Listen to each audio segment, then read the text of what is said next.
Chapter 924. Logically speaking, the two of them were the trusted aides of the Silver Queen. Even the slightest mishap wouldn't be enough to make them so nervous. However, 2 days ago, or to be more precise, 2 nights ago, the Empire suddenly lost contact with Fort Persilion. Anyone with half a brain would know what that meant. Bad premonitions were often the most accurate. In the next 24 hours, bad news floated in like snowflakes. First, the Pegasus Knight of Asgard's garrison detected the movements of a large legion in the Bear Lake area. Then, another scout cavalry detected another legion in the Silver Spring Valley further south. 27 hours later, Vargos, Hemlock Town, and Forest Avenue were confirmed to have fallen. 29 hours later, Nephil and Taris of Gemini Town in the north of the Bear Lake area reported that traces of an unfamiliar army were found in the outskirts of Greystone Town in the lower reaches of the Silver Spring Valley. 34 hours later, the southern town of Gemini Town was lost. 2 hours later, the northern town was lost. 37 hours later, an Imperial military outpost at the edge of the Long Boot Forest received some remnants from the south. Among them, Baron Pyrrhus of the Cooper family was found. 44 hours later, Greystone Town was surrounded. Half an hour later, the cavalry of Emerald Claw Fort finally brought back accurate news that Fort Persilion had fallen. A large army of Jorgendi Ridge was attacking along the eastern branch of Broken Sword Mountains in the direction of Fort Elno. The Empire's Fort Legion was losing ground. 15 minutes ago, Russif was confirmed to have fallen. The Pegasus Knight flew over the city and observed that the city was bombarded by spells that exceeded the 12th circle. None of the residents in the city survived. Jorgendi Ridge had launched an invasion of the Empire. Most of Enslova had fallen, the Evergreen Corridor was in danger, and Rokiki, the Broken Sword Mountains, had become a star in the distant sky. It was as if in an instant, terrible news spread from the White Rose Garden to the entire imperial capital like a plague. The news followed the knight out of St. Cantilever Palace and into the mansions of the dukes, counts, imperial guards, knight orders, and important figures of the Holy Cathedral. It was as if a spark had been splashed into a pool of oil, setting the manors ablaze. Under the arched windows, in the attics, and in the private rooms of the nobles, candles were lit. Then, people in plain clothes with their faces covered walked out from the back door, passed through the streets, and entered the houses of the nobles. Then came the servants. They hurriedly left their masters' mansions, drove carriages, or walked to thousands of unknown corners of the city. The news was whispered by word of mouth, passed from one person to the next, and the next person boarded a carriage and went along the streets to the 22 city gates of Rushta. Before dawn, countless carriages left the city and went in every direction of the Empire. Some of them went to the countryside, some to the castles, and some to the docks. The news of the war rode the wind and broke the waves, spreading across the Empire's territory. This was what happened in the 48 hours before Mr. Travis Burney and the captain of the Dragoons, Mr. Kevin de Sanvaria, entered the White Rose. At this moment, in front of Constance, the captain of the Dragoons appeared to be a little more rational, but Mr. Travis was almost trembling. The former was in charge of the evaluation of the internal knight's promotion, while he was mainly in charge of intelligence gathering and monitoring. Obviously, he was the one responsible for the current situation. The captain of the knight was trembling. He wanted to explain himself to the Empire's most powerful person, but Constance didn't need an explanation. She wanted an answer. The two of them weren't the only ones in the Queen's study. All the important figures of the Empire had already gathered together. Standing at the front was the captain of the White Legion, Marquis Nigel, Count Bendron, Donis, Little Netherwin, the head of the Cecil family, the current captain of the Azure Legion, Count Rodney, and Grand Duke Helix. Behind them were some nobles from other families, most of whom were close to Her Majesty. In addition, there were the envoys from the Holy Cathedral of Fire. These people were roughly divided into 3 camps. The nobles close to the Palutes were obviously gloomy, while the nobles from the Cecil family and the military were mostly smiling at this scene. The last group of people, led by Grand Duke Helix and Chancellor Little Netherwin, had a straight face and no expression could be seen on their faces. As for Her Majesty herself, her expression was normal. There wasn't a trace of anger in her eyes, and of course, there wasn't a trace of leniency. But anyone who knew the Empire's most powerful person would understand that she was often the most terrifying when she was in this state. After a while, Constance finally spoke. She glanced at the two of them. Although Her Majesty still had the appearance of a young girl, her calm eyes showed that she was a shrewd woman. She spoke coldly, "This is the second time. My dear House of Pallet, and the nobles of the South, your recent performance is not worthy of your status. Mr. Commander, whether it is you or your brother, you have disappointed me. Why are you not saying a word? Are you waiting for me to speak?" Hearing this, the nobles of the Cecil family rejoiced in the misfortune of the Cecil family, while the soldiers looked as if they were waiting for a good show. Only Nidwin frowned. In his memory, the Queen rarely expressed her attitudes so clearly, but this was already the third time in recent times. Whether it was the reprimand of the Cecil family in St. Cantifer Palace, the reprimand of Duke Pallet in the White Rose Garden, or her current attitude, it all made him feel strange. However, to Nidwin, this was merely an oddity. On the other hand, Donna's expression had long changed. How terrifying was the thunderous fury from the throne! He could not help but tremble in fear. He clenched his teeth, not daring to speak at all. On the other hand, Travis nearly swayed. Although His Majesty had said the word "dear," Travis' face nearly turned green. After hesitating for a while, he could only reply respectfully, "I dare not, Your Majesty." "Then tell me, west of Emerald Claw Fort, what about the movements of the Lion Men in Toquinin?" "Nothing, Your Majesty." Travis quickly wiped his sweat and answered. "What about the elves in the Wild of the Four Realms?" This time, it was Nigel, the commander of the White Legion, who answered. The latter shook his head and said, "Nothing, but the elves should not have received the news yet. Otherwise, they would not have given up on this opportunity. So at least Georgandy Ridge has nothing to do with the Wind Elves?" Constance asked. When she asked this question, she frowned slightly as if she was thinking about something. But there was a faint feeling that the Queen's mind was not on everything that was happening at the moment. Like Prime Minister Nidwin, Nigel seemed to have noticed this as well. But this doubt only flashed in his mind for a moment before he shook his head and said, "Probably not." "What about the Lion Men in Toquinin?" "The Lion Men should be waiting for news. As soon as the army of Georgandy Ridge arrives at Elner Castle, they will make their move." Little Nidwin looked at the Queen and finally spoke.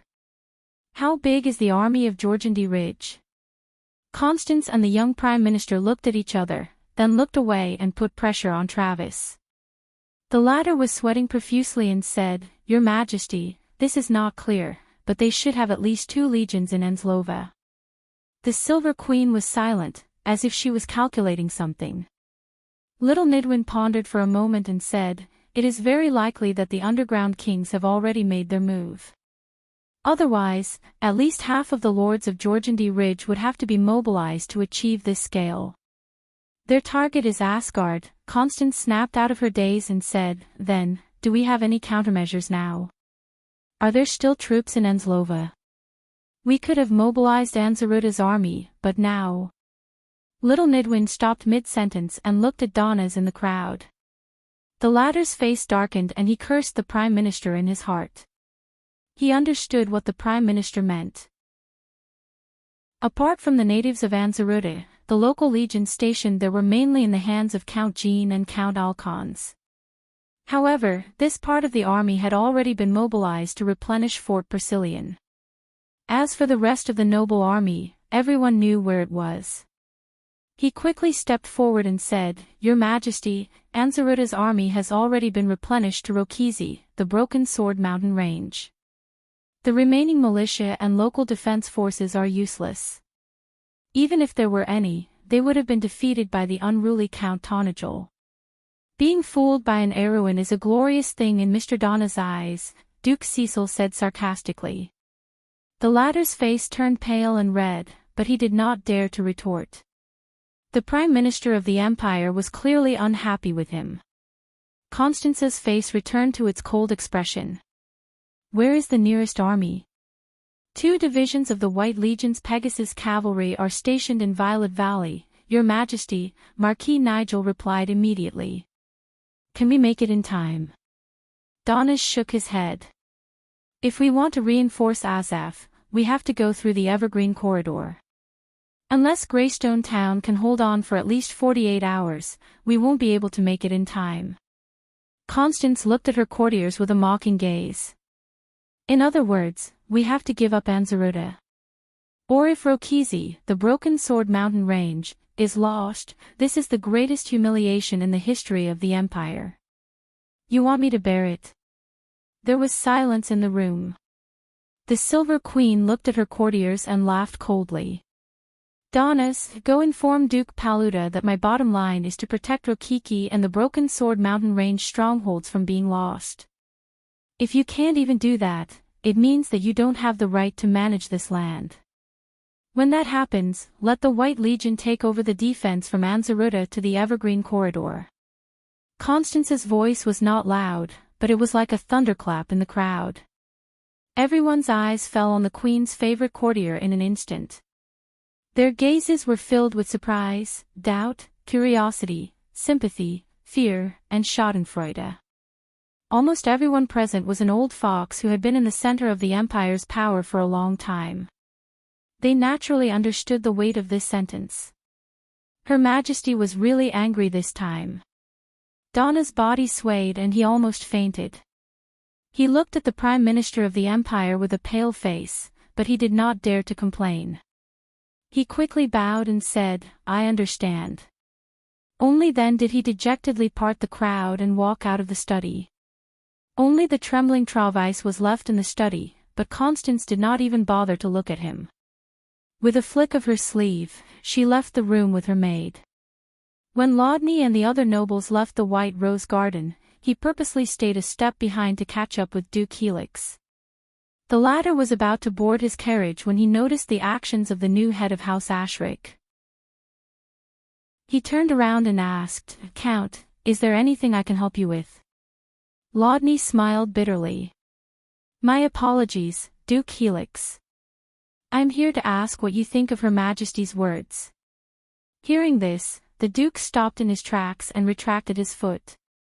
He looked at Laudney with a serious expression. What do you think, Count Helix? Her Majesty seems to have relaxed her surveillance on the military recently, but she's been suppressing us more and more in secret. I thought she would take the opportunity to support House Parrot, but I didn't expect. Duke Helix shook his head.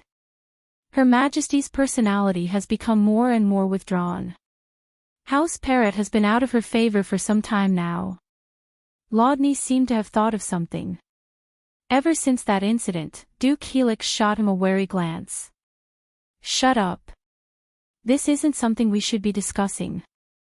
Little Rodney, since your father and I are old friends, I'll give you a word of advice.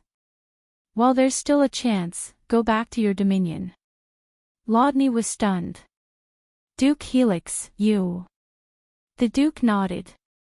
In less than a week, I will leave the royal capital and return to Flowerleaf Domain. Laudney looked at him in shock. Leaving the royal capital at this time was the same as leaving the center of the Empire's power. It was something unimaginable for nobles of their level. Duke Helix shook his head. Little Laudney, you were still young back then, but I saw it with my own eyes. I don't want to experience it again. All right, that's all I have to say. I'm only telling you this because of the relationship between our families. If you believe me, then believe me. If you don't, then don't spread it to anyone else.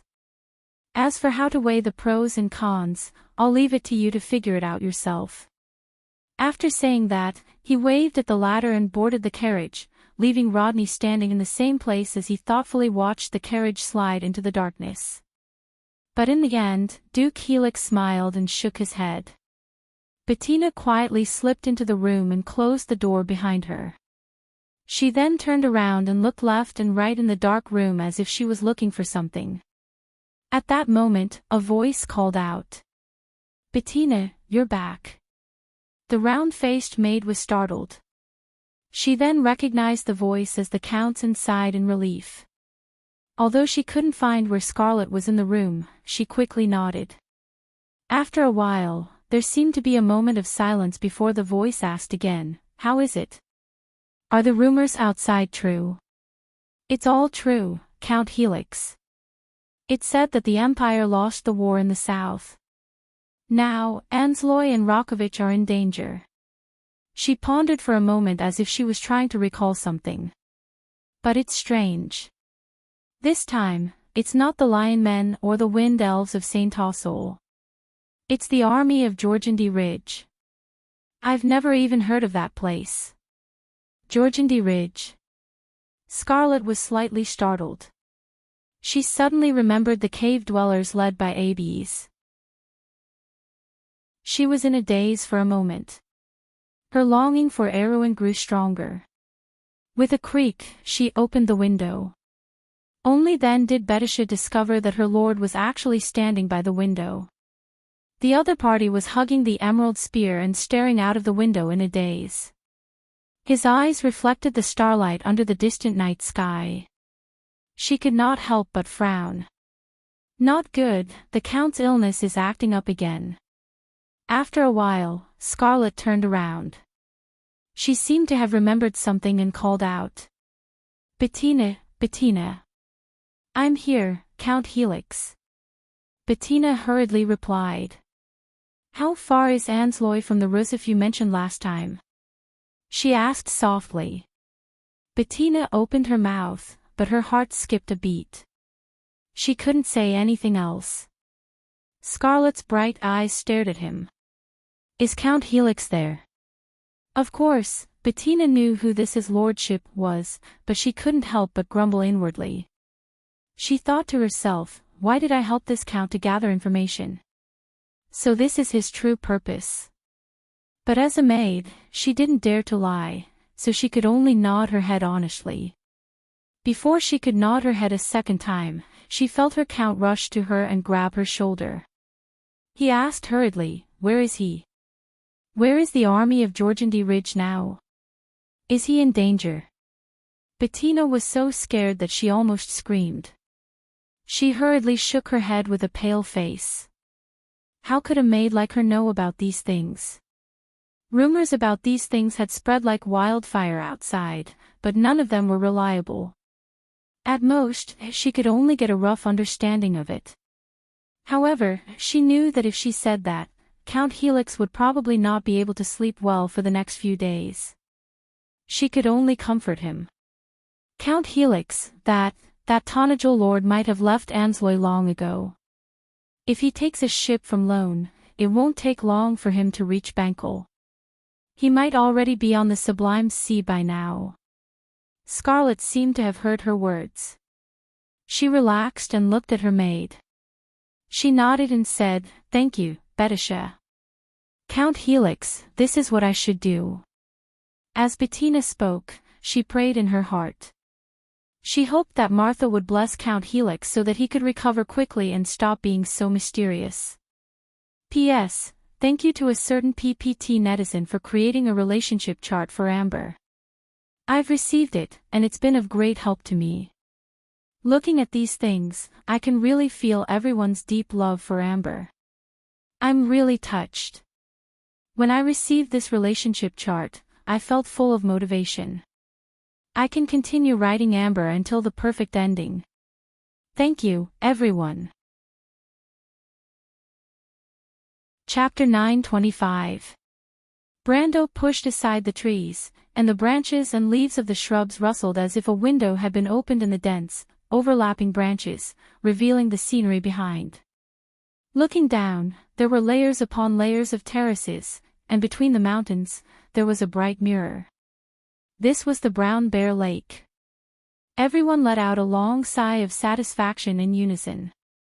In order to avoid encountering Georgandy Ridge, they had to trudge through the mountains and forests. It was not an easy task, especially after they abandoned their carriages. For these pampered young ladies and nobles, it was simply fatal. "Brando, I think there's something over there."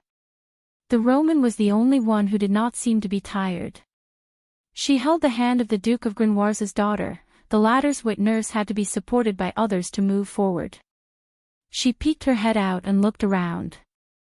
"Soon," she shouted. Brando knew that her senses were extraordinary, so he quickly stopped and asked, "Can you see what it is?" "It looks like people." "1, 2. Are they alive or dead?" Chiara asked. These days, they had seen the merchant girl's ability more than once. At first, some were doubtful, but gradually, they became envious and amazed. Because of the Roman, the envoy's guards did not even have to risk releasing gargoyles into the sky to investigate. Although the gargoyles had a wide field of vision, they were more likely to be exposed in the sky. Georgandy Ridge also had harpies and drakes as their air force. "I don't know." The two of them were sitting back to back under a beech tree. "Did they move?" "I don't think so." "Then they're probably dead." "Where are they?" "By the lake." "There's a white rock over there, right under the third tree," the Roman replied. Everyone gasped. It was at least 10 miles from here to the Brown Bear Lake, and they could only see layers upon layers of tree canopies as far as the eye could see. However, the merchant girl could see the two people under the tree by the lake. What kind of eyesight was that?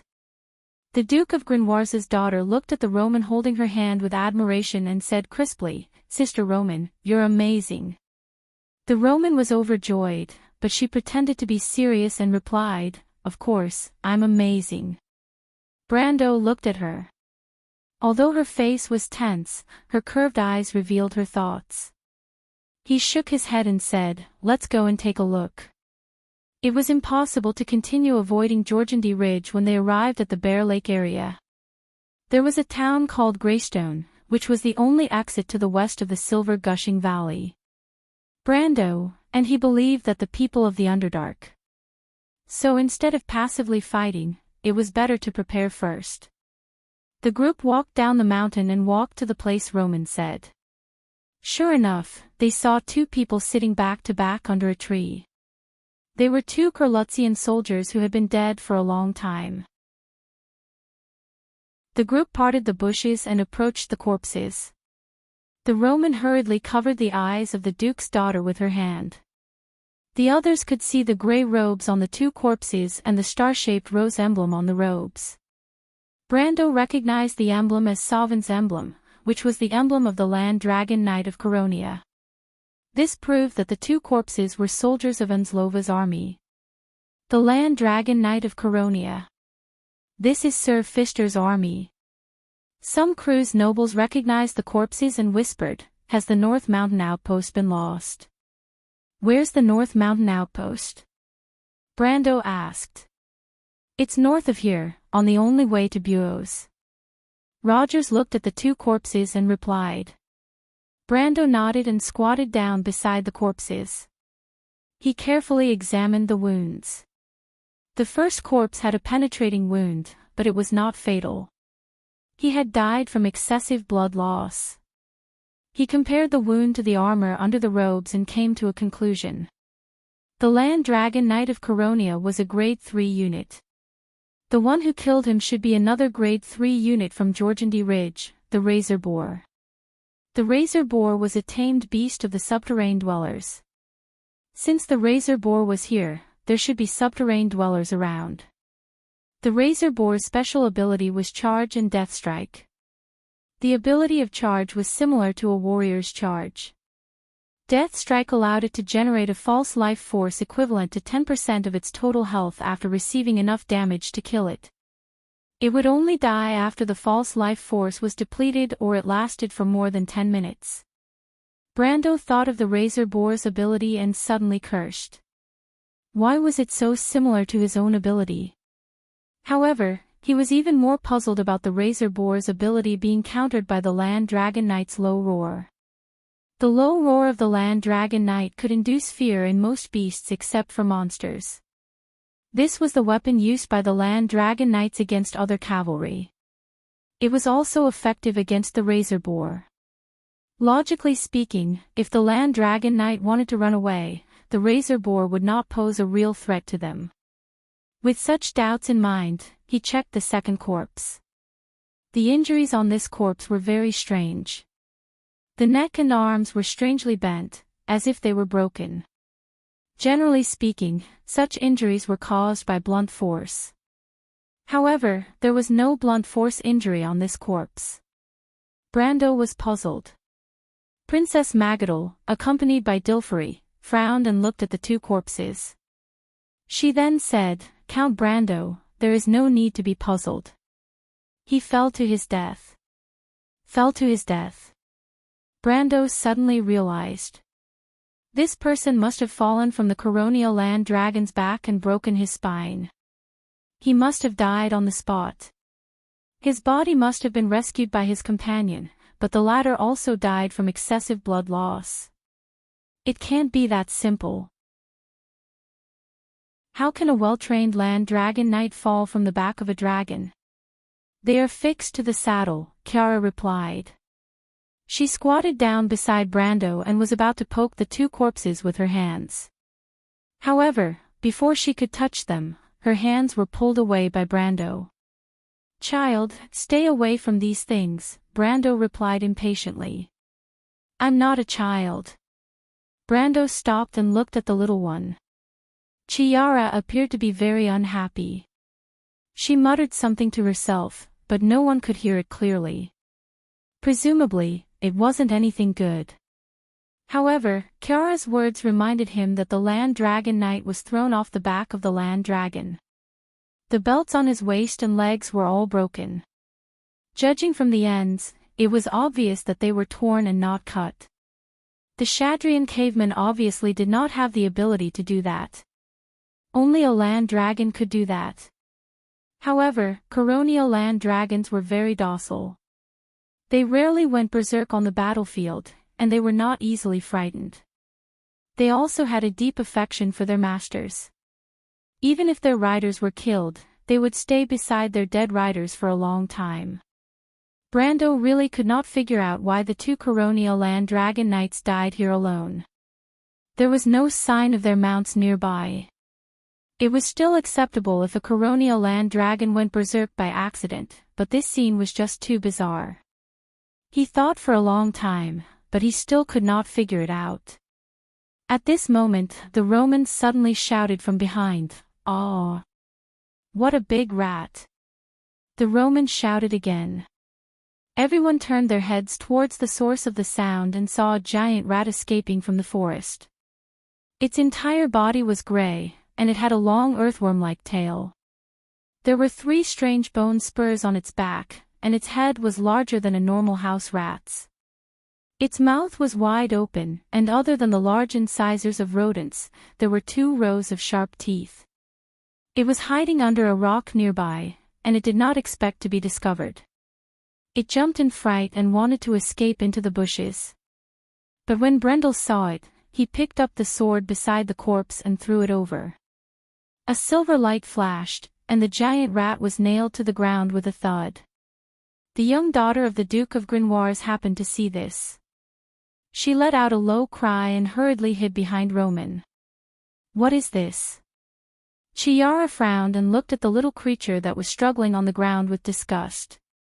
"It's a demon rat from the catacombs, the hunting dog of the Shadr cavemen," Maynard answered from behind. "They used this thing to spy on us." Avram was so scared that his fat jiggled. The ball-shaped son of the Duke looked around in horror as if the forest was full of rats staring at them. "Don't tell me we've already been discovered. But this thing is very conspicuous." "As long as it gets close to us, I will notice it," the Roman replied. "Actually, it's not a big deal. Don't worry." Everyone looked at the merchant lady as if they were looking at a freak. However, Her words more or less calmed everyone down. Some of them were not willing to follow Brando at first, but the experience in the past 2 days had proven his ability. He knew the underworld creatures better than anyone else. With his experience and judgment, they were able to walk out of Vargas and avoid all the battles that could be avoided. The crew's people followed Brando at first because they were captives, but now, they saw him as their savior. Over the past few days, they had passed by Hemlock Town, Valgas, and several other villages. They had witnessed the scene after the Georgian Ridge's army passed by.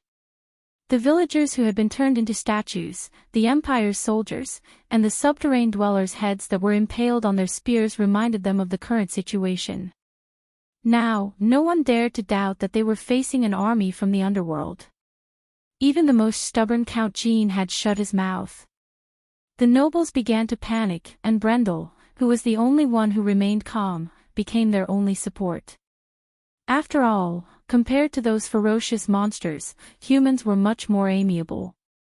The only thing that made them complain was that Brendel had converted their servants and guards into reserve troops, and confiscated their rations and changed them into uniform rations. The sudden appearance of the demonic rats in the catacombs had diverted everyone's attention.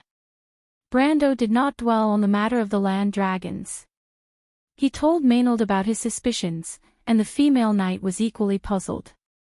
However, she did not have an answer either. After that, the two of them stopped wasting time on it. Obviously, there was no time to bury the corpses, but Brando still asked Rogers and the other three to tidy up the appearance of the 2 Coronial land dragon knights after they died. Then, they arranged for them to be placed in a secluded place to ensure at least a basic level of decency. The 4 internal knights were very grateful to him.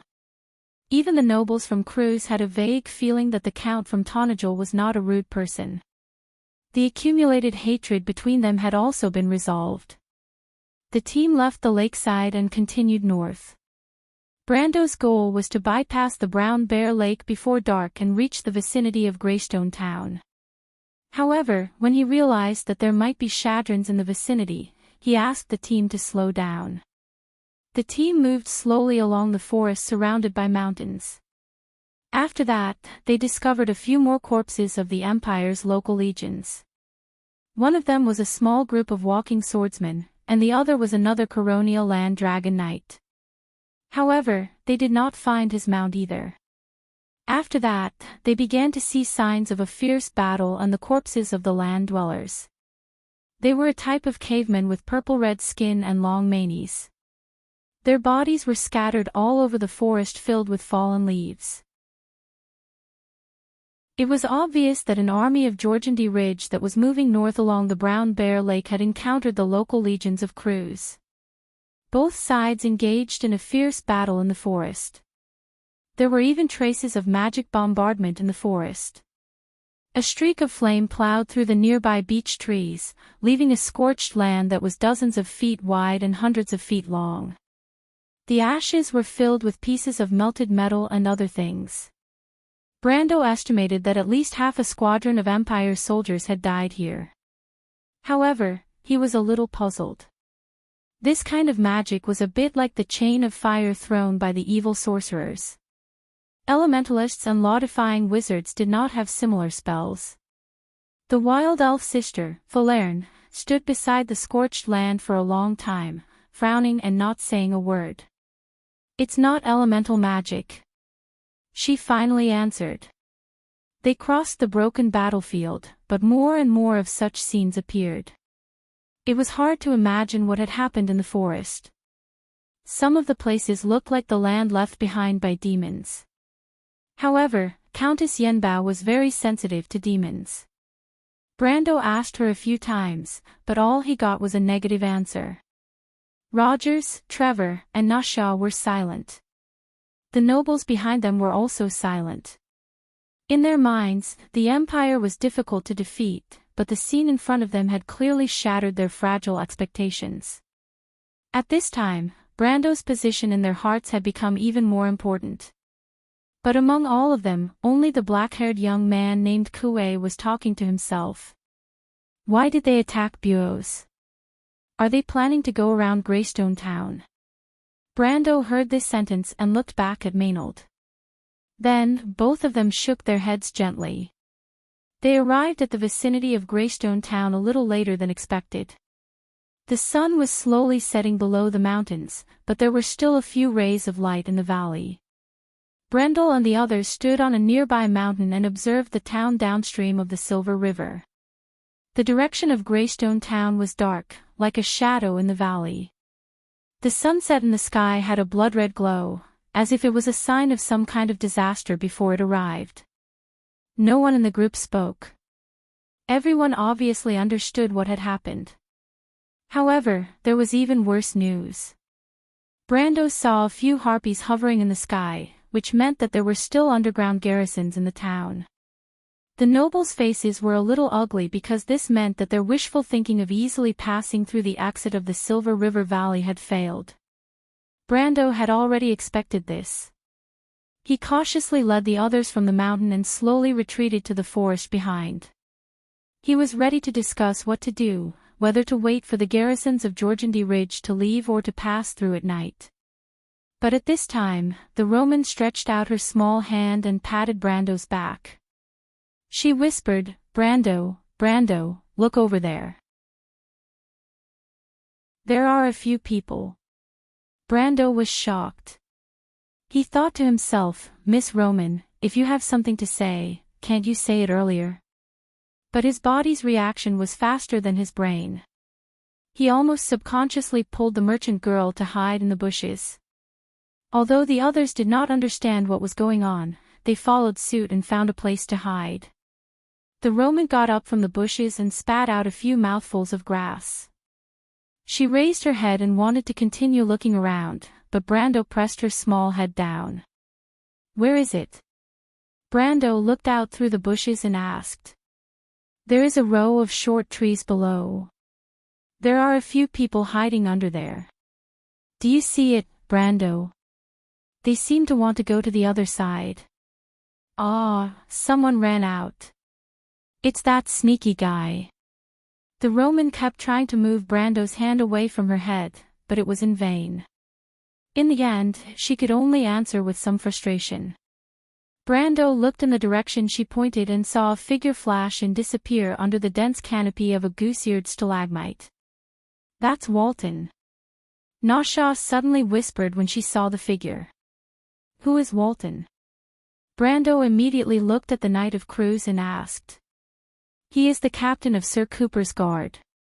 I have seen him once. He is a swordsman from Ludwig." Nasha looked at him with some distrust and hesitated for a moment before replying. Brando looked back at Rogers, who quickly explained, "Nasha has a special ability. As long as she has seen someone, she will never forget them. If she thinks it is them, then it must be them. Why are they here?" Trevor was a little puzzled. "I thought they had been killed on the north side of the Forest Leaf Avenue like the Moore family." Chapter 9:26. Brando understood that the knight named Trevor was talking about what happened a day ago. After they left Vargas, they headed north along the surging Milky Way. They encountered a battlefield left behind after a fierce battle on the north side of the avenue. The two sides of the battle were obviously the private army of the imperial nobles and the underground creatures of Jorgendy Ridge. The battlefield spanning the long river and woodland avenue was covered with corpses of humans, drakes, griffins, cavemen, and harpies. The blood had long solidified in the bone-chilling cold of winter, forming a dark red color on the pebbles. The nobles of Cruz recognized many familiar faces from the pile of corpses. Sir Moore was one of them. A bone arrow pierced through his throat, causing him to fall on his back on the battlefield, becoming one of the many cold corpses. Such a scene usually represented a fiasco of the empire. The nobles of Cruz would not easily leave the bodies of their companions behind for the sake of dignity. Even the corpses of the nobles were ignored. It was almost possible to imagine the scene of Earl Alcorn and his men stepping on the cold river to escape to the north. As for Jorgendy Ridge, the underground creatures rarely cleaned up the corpses on the battlefield unless they were short of rations. The impact of the plague on them was even less. Brando, they seemed to be planning to sneak into the town. The Romans suddenly reminded in a low voice. The merchant lady's eyes shone in the twilight, like a cat's eyes in a low-light environment. Brando also noticed this at this time. He immediately said to Rogers, "Mr. Knight, do you have any way to contact them?" Rogers thought for a moment and said, "I know that the local army of Anzaruta has a secret signal. Maybe we can try it." "You can try, but don't let those things above us find us." "I understand." Rogers nodded and crawled into the bushes. He lay there and looked at the dark trees below. Then he put his thumb and index finger into his mouth and whistled. The whistle echoed in the forest under the twilight. It sounded like the scream of an owl, but obviously sharper. The cry of the owl attracted the attention of the harpies above. These monsters drew a huge jade in the air and flew in this direction. The people in the bushes were motionless, quietly waiting for the patrolling eyes in the sky to leave. After a while, the feathered beasts did not find anything unusual and flew back again. Brendel heard the people around him heaving sighs of relief, and he himself was slightly relieved as well. Only the merchant girl beside him did not seem to be afraid at all, as though she did not have a care in the world. The surroundings were silent, gradually leaving only the sound of insects in the darkness. The silhouettes in the goose-eared stalagmites also stopped moving. Roger's forehead was full of nervous cold sweat. He knew several secret codes of the Imperial Army in the Anzaruta region, but he was not sure if they would come in handy at this time. He knew very well what the private armies of these local nobles were like. What he was most worried about was not that these guys could not hear the secret signal, but that they misunderstood the secret signal and did something out of line. If it attracted the attention of the garrison in the city, then it would be a ghost. At this time, he suddenly realized that maybe it was the right choice to not speak just now. The silence lasted for a while, and then the trees below moved again. There was a rustling sound. "Hey!" The Shire looked a little surprised. "There are magicians among them." It was as if a gust of wind had suddenly risen in the forest. The mountain breeze brushed past the canopy and rustled the branches. However, everyone could hear a human whisper amidst the rustling noise. "Who is that?" This was the wind message spell, one of the few communication spells that could be used in areas that were blocked by magic. Because it relied on the power of nature instead of breaking the law of space, this time, spells like the elemental anchor could not work on it. The best elven envoys and druids could even send messages to areas thousands of miles away. However, the wind message spell was slow. It sometimes took a week or even a few months for the wind to travel from one area to another. Moreover, for most elemental envoys, the wind message spell was only a short-distance communication spell that did not exceed the visual range. The sorcerers in the army often used it as a supplement for sign language and lip reading. Brando turned to the Shire and said, "Tell them that we are Earl Jean's men." The Shire looked at his lord in surprise, wondering if Earl Jean, who was now a prisoner, would die of anger after hearing this. Of course, he still did as he was told. Although he was not an elementalist, there were several commonalities among common magic spells. Moreover, one of the characteristics of magic spells was the law of imitation. For an existence of his level, it was not difficult to imitate a magic spell like the wind message. He easily transmitted the message over, and even the words in the wind were more fluent than the other parties. The Shire's method obviously surprised the other party. After a short moment of silence, Brando saw 6 or 7 people standing up one by one under the goose-eared mahogany bushes at the bottom of the hill. They poked their heads out and looked in his direction. He deliberately waved to them to let them know where they were. When the latter saw him, they immediately rushed to the top of the hill. The vegetation on the hill was very dense. Apparently, their short run did not attract any attention from the sky. After a while, they came to a circle of bushes at the top of the hill. The person running at the front was the first to see Erwin's delegation behind him. "You!" The man obviously recognized Brando. His face changed and he subconsciously wanted to retreat. However, Brando did not give him the chance to do so. He directly raised his hand, and the lines of law in the vast space lit up at the same time, like a net covering the 7 people. Then, he pulled his hand, and the 7 people appeared around them at the same time, and then fell heavily to the ground. The 7 people fell to the ground one by one. When Rogers saw one of them, he whispered in surprise, "Sir Cooper, you're still alive." The man called Sir Cooper looked to be in his early 40s or 50s, but he was short and had a shifty look. His appearance obviously did not match his aristocratic status.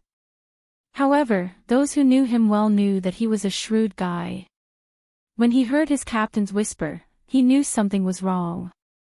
He subconsciously turned around and wanted to escape, but unfortunately, he was a step too late. Before he could take a step, he felt his body being pulled up by an invisible force. He was lifted into the air and then fell heavily to the ground. Just as he was scared out of his wits, he faintly heard someone calling his name. Naturally, the monsters of the Georgandy Ridge would not recognize him. The person who spoke Cruz was also a standard local accent of Anzaruta. His mind was working fast, and when he heard the whisper, he immediately calmed down. "Don't shout." He hurriedly whispered to his men, and then raised his head and looked around suspiciously.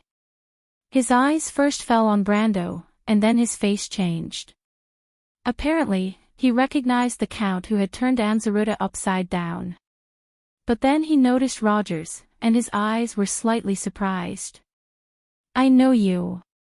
Your father is Burgart. Weren't you selected to join the Royal Knight Regiment? Why are you here?" It's a long story. Rogers did not dare to reveal his true identity. He smiled bitterly and said, "I came to Anzaruta for a special mission. I didn't expect to encounter such a thing. Now, I'm almost the same as you, a prisoner of the Count. But the Count has promised to take us to a safe place. In comparison, the Count only wants a ransom. Sir Cooper, don't tell me you want to be a prisoner of those monsters." Cooper shuddered. Those monsters were murderous. He had seen with his own eyes how the caveman beheaded an aristocrat and stuck his bloody head on a spike. He hurriedly shook his head and ordered his subordinates to take off their swords and hand them over to Brendel. He then bowed to Brendel in a manner that was much calmer than the hesitant Count Jean. "Count Jean, my safety is in your hands. I have absolute trust in your words." Brando smiled. He did not know that he had any credibility in these people's hearts. The only friendship he had with these Anzaruta nobles was that he had captured a large number of hostages from them. Just half a week ago, they still called him a demon.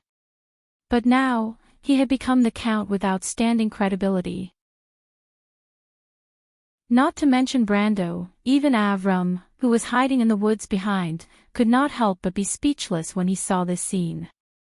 The chubby young man could not help but turn his face and ask the Duke's daughter who was squatting in the bushes with him, "Tell me, am I dreaming, Eugenie?" The Duke's daughter's expression was very complicated, and she responded softly. Brando knew that Rogers was beating around the bush to remind Cooper of his attitude towards him, but he did not care. This knight of the inner court was very good at talking. "Sir Cooper," Rogers noticed Brando's attitude and continued, "Why are you here? Where are the others?" When Cooper heard this question, his wrinkled face crumpled into a ball. "Don't mention it. Count Alcon has been caught by those monsters." "What? The Count is not dead yet?" Rogers was taken aback and also attracted Brando's attention. As far as I know, he shouldn't be dead yet, but I can't rule out the possibility that something happened during this period that I don't know about yet." Cooper was obviously shocked by Rogers' reaction and had to carefully consider his answer. No, I thought you were all wiped out at Linya Avenue." Rogers realized that he had misunderstood and hurriedly corrected himself to explain. Not really, but it's almost there. Cooper sighed, it's all those damn monsters' fault. That night, we were all in a hurry to rush north. These rats were waiting in the dark to ambush us. Sir Moore, who was at the front, was the first to be attacked. Sigh, poor old Moore. He was as strong as an ox. We all thought that he would live until the end of time. Things are really unpredictable. At that time, in the dark, none of us knew who the enemy was. They came from all directions, everywhere in the sky and on the ground. We were quickly defeated. I was at the southernmost side and only saw the Count and the others fleeing north across the river. And then, how did you know that Count Alcon was caught? Brando suddenly asked. I saw it with my own eyes. After I was separated from the Count that night, I have been trying to find out where the others went. Later, I learned that they went to Bureau's. Bureau's. Rogers, Trevor, and Natasha couldn't help but blurt out the name at the same time when they heard the answer. What's wrong? Cooper looked at them in confusion. Nothing, continue, Brando replied. Cooper nodded with some suspicion and continued, actually, it wasn't Bureau's. Before the Count and the others reached Bureau's, they were surrounded at the North Mountain sentry post. When I arrived there, I saw them being captured by the cavemen with my own eyes. North Mountain sentry post. But why would Count Alcon go in that direction? Rogers asked, puzzled. Bureau's is a dead end. Brando had asked Princess Magadol about Bureau's in advance. He knew that there was a crystal mine there before the Year of Thunder. However, that place prospered because of the mine, but it also declined because of the mine. Ever since the mine was cut off, the town that was famous for the mine also declined day by day and gradually became a forgotten corner.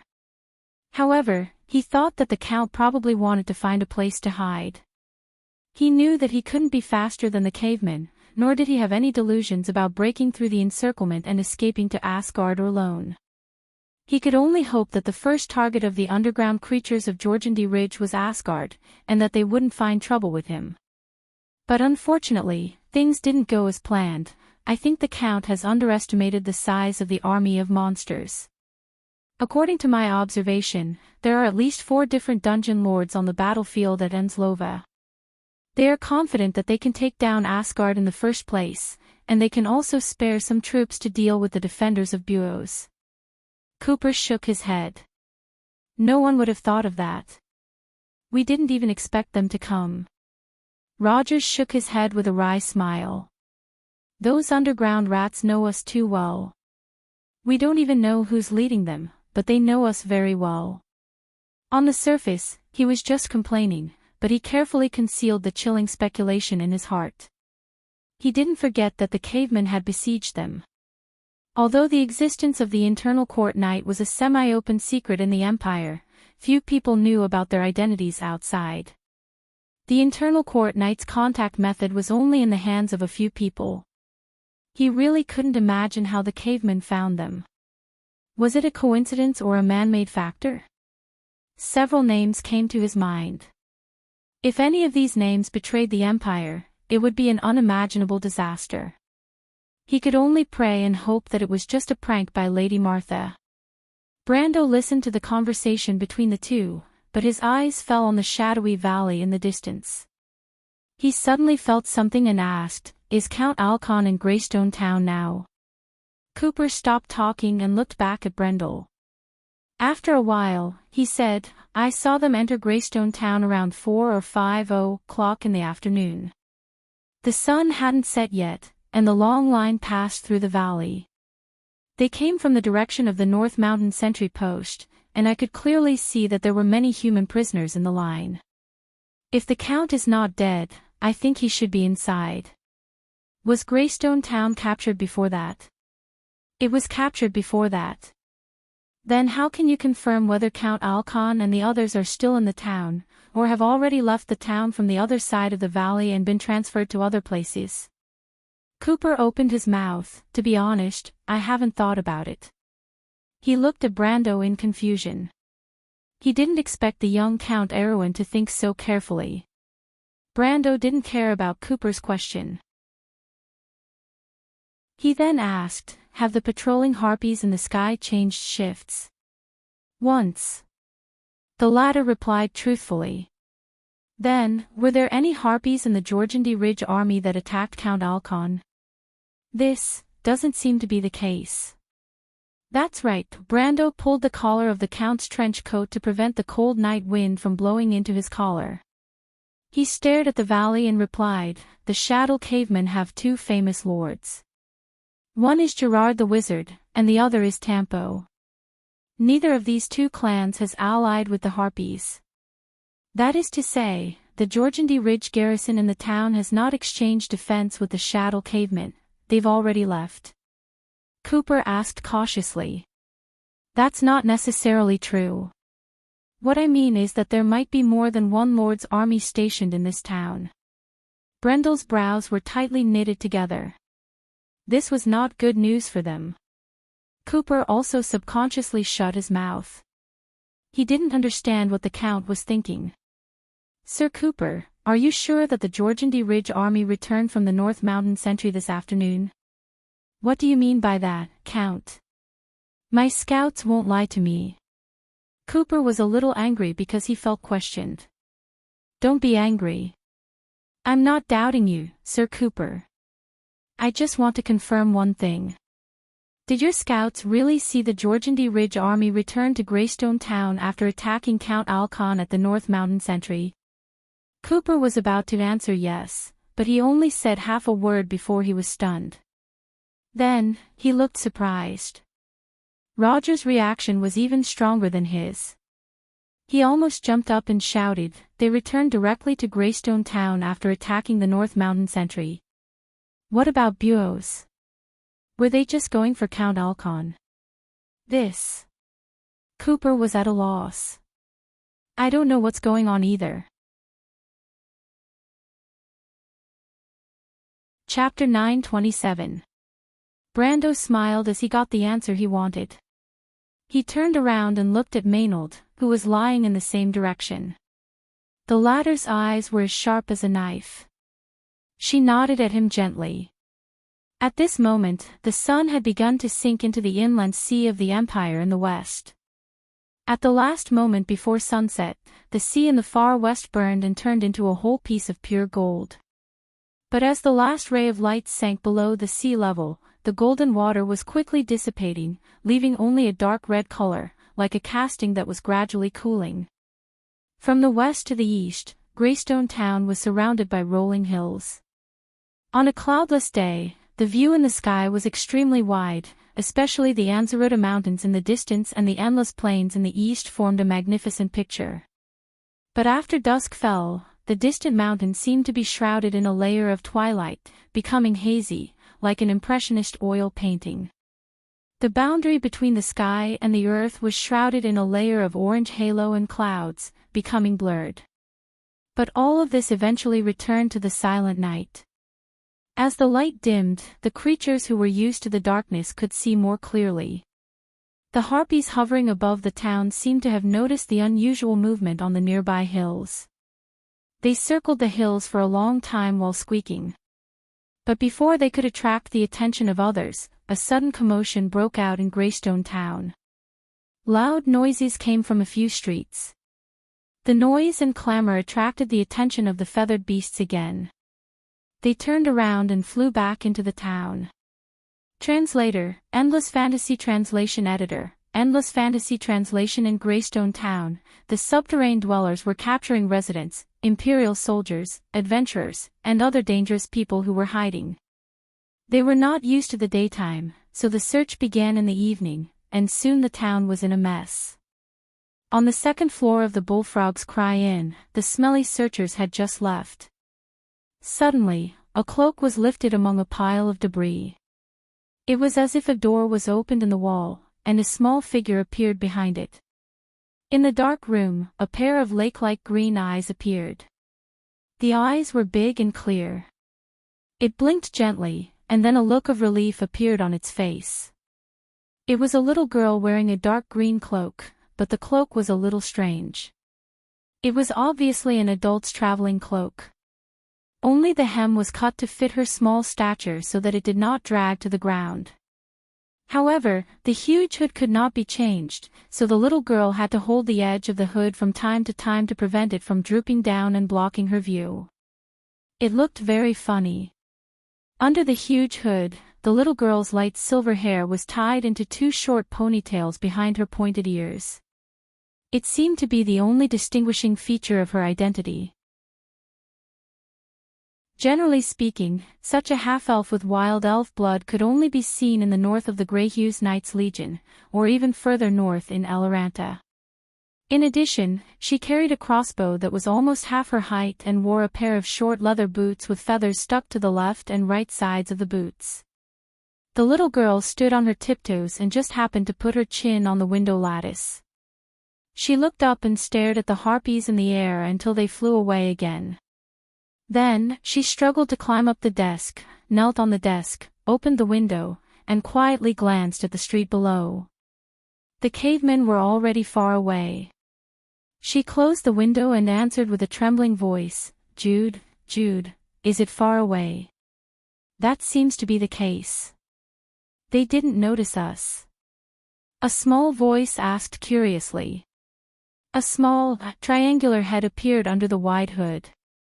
This little thing looked a little like a giant dragon thousands of times smaller. It even had the same horns, sharp teeth, and folded wing membranes. However, it was not a dragon, but a pseudo-dragon. Wond had very little information about this strange species.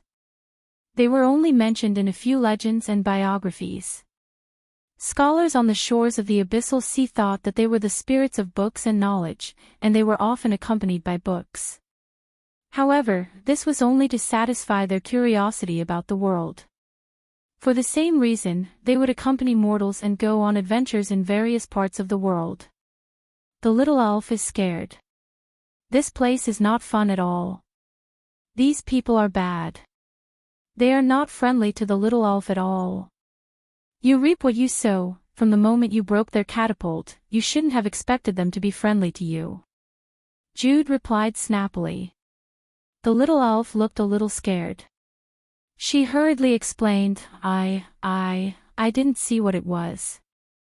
I just wanted to touch it. Then you didn't have to cut the rope. But I have a feeling that if I cut the rope, something terrible will happen. Jude replied in a shrill voice, It did happen, and then we became wanted criminals. Before that, we still have to hide from place to place. The little elf pouted. Before coming here, Shania didn't tell me about these strange things. Didn't you say that this is a human kingdom? Yes, it was before I left last time. When was that? About 300 years ago. Let's not talk about that for now. The little elf pulled Jude off her head and stuffed her into her pocket, ignoring the latter's protests. You really saw that thing? Yes, I saw it. It was that bastard who brought us down from the sky. I would recognize her even if she turned into ashes. Jude finally escaped from the little elf's clutches. She poked her head out of the pocket and replied, If you didn't make such a big commotion, I would have caught up with her long ago. I'm sorry. The little elf replied, feeling wronged. Jude replied proudly, Fortunately, I was smart enough to put a magic mark on that thing. As long as she hasn't left the city, I will be able to find her. She gestured with her claws a few times on the little elf's body. Let me see. She didn't go far. She's just nearby. There. Where is she? Lift me up. Jude ordered. The elf took her out of her pocket and carried her to the window with both hands. She looked out at the street and pointed to one of the roofs. There, she said, do you see that roof over there in the east? She's in the attic over there. The little elf leaned against the window and looked out for a while. Oh, I know. She's hiding in that candy shop. What candy shop? The one we went to the other day. The chubby owner. There were 4 strange arrows on the sign over the door. Don't you remember? Oh, I remember now, said Sydney. But it wasn't a confectionery, it was a bakery, and those 4 queer arrowheads were compasses. Rove's compasses, you see, I remember the name of them. Oh, no. We have to go through 2 streets to get there. I remember one of those stinky bastard sentries. What are we to do? They'll catch you as soon as you show your face. They'll prepare a big pot for you. They'll make soup out of the little elf with salt, onions, and carrots. Never mind. They won't find us if we go that way. Which way? The little elf climbed down from the desk. There was not a single bit of light in the dark inn, but her green eyes flashed in the darkness, not affected in the slightest. She opened the door and went down the hall, up the stairs to the ground floor, and into the kitchen, which had a cellar covered with thick planks of cabbage and potatoes. What is this place? Jude asked. There's a secret passage down here that leads to the candy shop opposite. The baker's workshop, Shani corrected, but then she asked, why is there a secret passage in the inn leading to the baker's workshop? The elf shook her head. I heard the innkeeper talking to a woman about it. A woman. A very beautiful woman. She gave me a piece of candy. You mean you eavesdropped on them, and she gave you a piece of candy? Jude asked incredulously. No. I was standing so far away that they thought I couldn't hear them. But the little elf heard them clearly. Don't you feel any guilt? The elf obviously didn't have that kind of superfluous thing. She pushed the cabbage and potatoes off the planks, which tumbled to the ground. Then she lifted the planks to reveal a dark staircase. There was indeed a secret passage under the cellar, and the entrance was hidden behind a row of wine racks. The passage was long, dark, and winding. She did not know how many turns it had taken, but it was still up and down.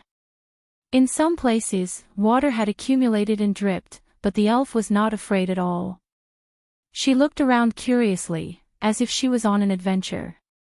In fact, it was indeed an adventure. However, no matter how long the passageway was, there was always an end. Soon, the man and the dragon groped their way to an iron door. The iron door was tightly shut, without a single gap. Jude was about to fly to the door handle to cast a spell, but the elf grabbed her tail. Wait, there's someone behind us. Ouch! Don't grab my tail. Jude screamed. The elf put a finger to her lips. Shoo! A moment later there was a rumbling sound from behind the iron door. It sounded like someone was dragging something. The noise lasted for a while before it stopped. Then there was the sound of footsteps. 1, 2, 3, 4, 5, 6, the elf counted. The 6 of them entered the room one by one. Then there was the sound of the door closing. Jude was startled. Are they coming in?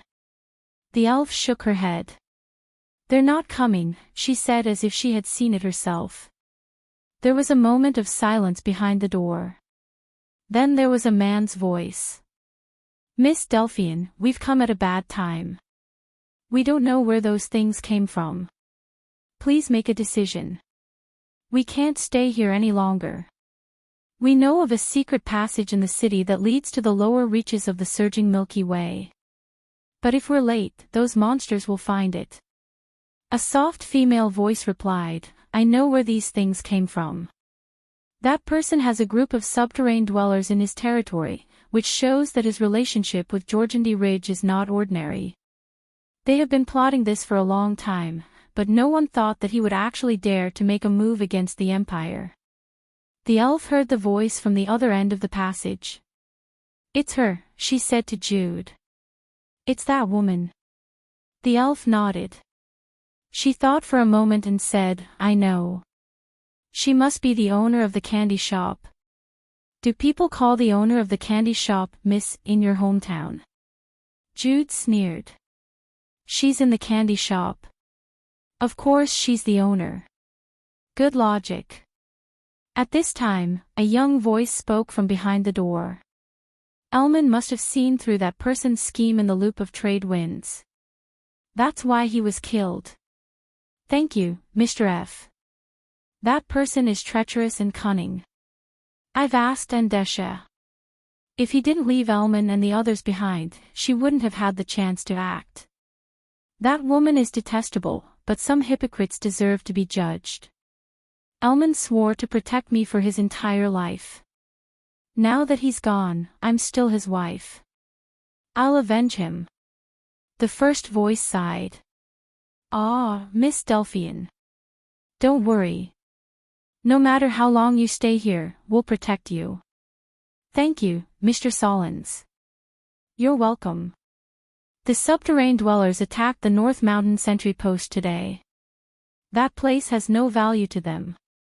If they were going after bureaus, it might make sense, but they only attacked the North Mountain sentry post, the young voice spoke. The subterranean dwellers won't do meaningless things. But I heard that Count Alcon is in that place. That person has a grudge with the nobles in the south of the empire, so I'm guessing that he's most likely with the subterranean dwellers. Our people have also heard that there's a mysterious human beside Tonpu, the rough male voice replied. Then it's most likely him. Why would a normal person be with those monsters, especially at this time of the year? A new voice spoke. It was a slightly hoarse voice. Can you find out where Tonpu and his whereabouts are? The woman asked. That's not difficult. These monsters are probably used to the underground tunnels. They're not used to our buildings. We can easily get close to their base. Very well. Find a way to set up ambushes on his path. Don't get too close. That person is very powerful. The young voice spoke again. No matter how powerful he is, he won't be able to dodge the Demon Slayer spear. There's no harm in being careful, the rough male voice reminded. Then the others chatted with each other for a while. Most of them were talking about recent events. Xianni and the little fairy who were leaning against the door quickly lost interest. The chatter behind the door gradually died down. Then there was the sound of things being dragged away. Finally, there was the sound of the door slamming shut. Everything returned to normal. Have they left? Xianni asked after a while. The two carefully pushed open the iron door. Behind the door was a small room filled with all kinds of junk. Wooden boxes, barrels, broken cabinets, and iron shelves. The little fairy looked around and whispered, "Do you understand what they're saying? Nothing more than revenge. I've seen many humans, and they're all like that." Xianni flapped her wings a few times and landed on the little fairy's shoulder. "They're so boring. Let's not care about them. We'll go find that bad guy and take revenge ourselves." "I feel like you're scolding us too. How could that be? We're avenging for justice. We're different from them. What's different about us?" "You're not allowed to speak anymore, Xianni. One is marked by the company one keeps." The little elf had learned how to get angry out of humiliation without anyone teaching her. The two walked up the stairs to the basement. They quietly pushed open the door to the basement. Outside the door was still a dark corridor. The Cruise people's talent in architecture seemed to be limited to connecting the corridor, the room, the stairs, and finally the outer wall. There was no creativity at all. They carefully passed by the first floor of the bakery. There was no one living there. The rooms were empty, as if they had been swept clean. There was also the unique smell of the cavemen. "Do you know how to go up to the attic?" Xianni asked, covering her nose with her claws. The little fairy didn't care at all. She sniffed around with her sharp little nose as if she was a little hunting dog. Then she replied, "Of course I know." "How do you know? Have you been here before?" Yes, I sneaked up once. When? Xianni asked in surprise. When you weren't there, there was a wild grape rack behind the house. It was easy to climb, the little fairy replied in a low voice. But then I accidentally got caught on the curtain and fell down and crushed the grape rack. After that, I couldn't climb up again. After that? You went up several times. Why did you go up there? The little elf replied, I want to go up and see where that chubby guy hid the bread. Xianni snorted at the answer. You wanted to steal the bread, didn't you? Xianni blushed a little. He didn't want to sell it to us. Have you ever seen anyone who doesn't pay for something? But I don't have money. Oh. Xianni scratched her face with her two little claws. Poor thing. Let's make a deal. What? If you're caught by Aquisa this time, don't tell her that I took you out. Why? Because I don't want to die. Chapter 9:28. The two girls walked up the stairs to the second floor while bickering, but their voices were as soft as their bodies, so no one noticed them.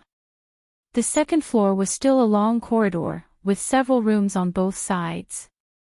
The doors were closed, and it was dark inside. It was hard to guess if the people behind the rooms were the same. But it was most likely, because when the two girls tiptoed past some of the doors, they heard faint voices talking behind them. Logically speaking, they should quickly pass through such a dangerous place, but the little elf was interested in listening to the voices inside the room one by one. In the first room, there was the voice of the previous rough man and the voice of the young man called F.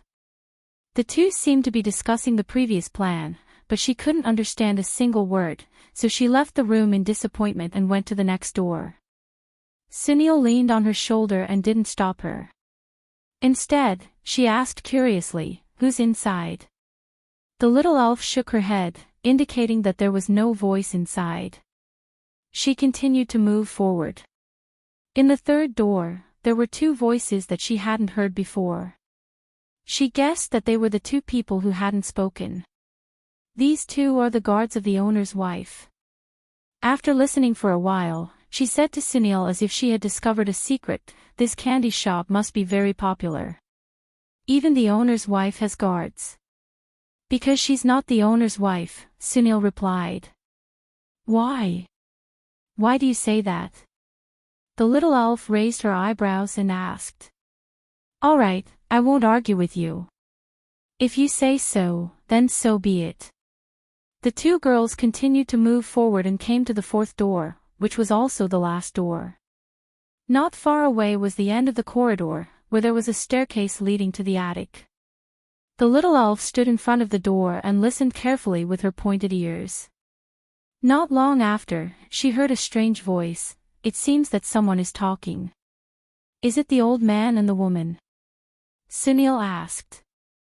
The little elf listened and said, "No, it's the old man and the other old man." "How can it be? Then there are 7 people. Maybe one of them didn't go down before. They need someone to keep a lookout." "What are they talking about?" Xianni asked after a moment's thought. The first old man was reporting something to the second old man. The second old man asked the first old man how it was going. The first old man said that it was going well. Then, they said something that even the little elf couldn't understand. Something about "long live." It was really strange. Then the second old man urged the first old man to hurry up. The second old man seemed to be complaining about something. "Enough, enough.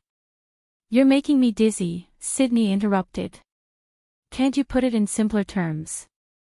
"But I don't understand what they're talking about." Shani glared at her. "You're such an idiot." Boris Anvil had a resounding name. As a dwarf, he was a member of the famous Anvil family. But unlike his brethren who dug tunnels in the mountains, he yearned for the outside world and not the dull and boring tunnels. In the eyes of everyone, he was an anomaly, which was why he left his people early on and ventured into the human world. Now, he was an alchemist with some reputation. He had a respectable status, received a generous pension, and lived a good life that his compatriots in the tunnels couldn't even imagine. He didn't regret his choice at all. In fact, he was proud of it. But that didn't mean that everything went smoothly. Sometimes, he still had to face some troublesome matters. For example, at this moment, he had no choice but to grumble and grumble as he erased the magic circle on the table. Even if someone gave him 500 eagle coins, he wouldn't want to look at that damned face anymore. Damn it! He muttered to himself. He makes it sound so easy. You just have to do this and that. Damn it, why didn't he try it himself? He couldn't help but grumble, I'm an alchemist, not a spy. Those guys are the real spies. As long as I'm a little careless, they will drag me out, peel my skin, and pull out my tendons. I dare to swear in the name of Mother Earth that those cold-blooded people won't even blink an eye. Damn it, if I wasn't blinded by greed, I wouldn't have gotten involved in this mess. Well, even if that's the case, don't think that Uncle Boris is easy to mess with. If you dare to nag at me like this again, Uncle Boris won't do it. I'll let you fools understand that the men of the Anvil family won't be moved by mere silk. The dwarven alchemist opened the drawer as he spoke. Inside the drawer were bottles and jars of potions that he had refined.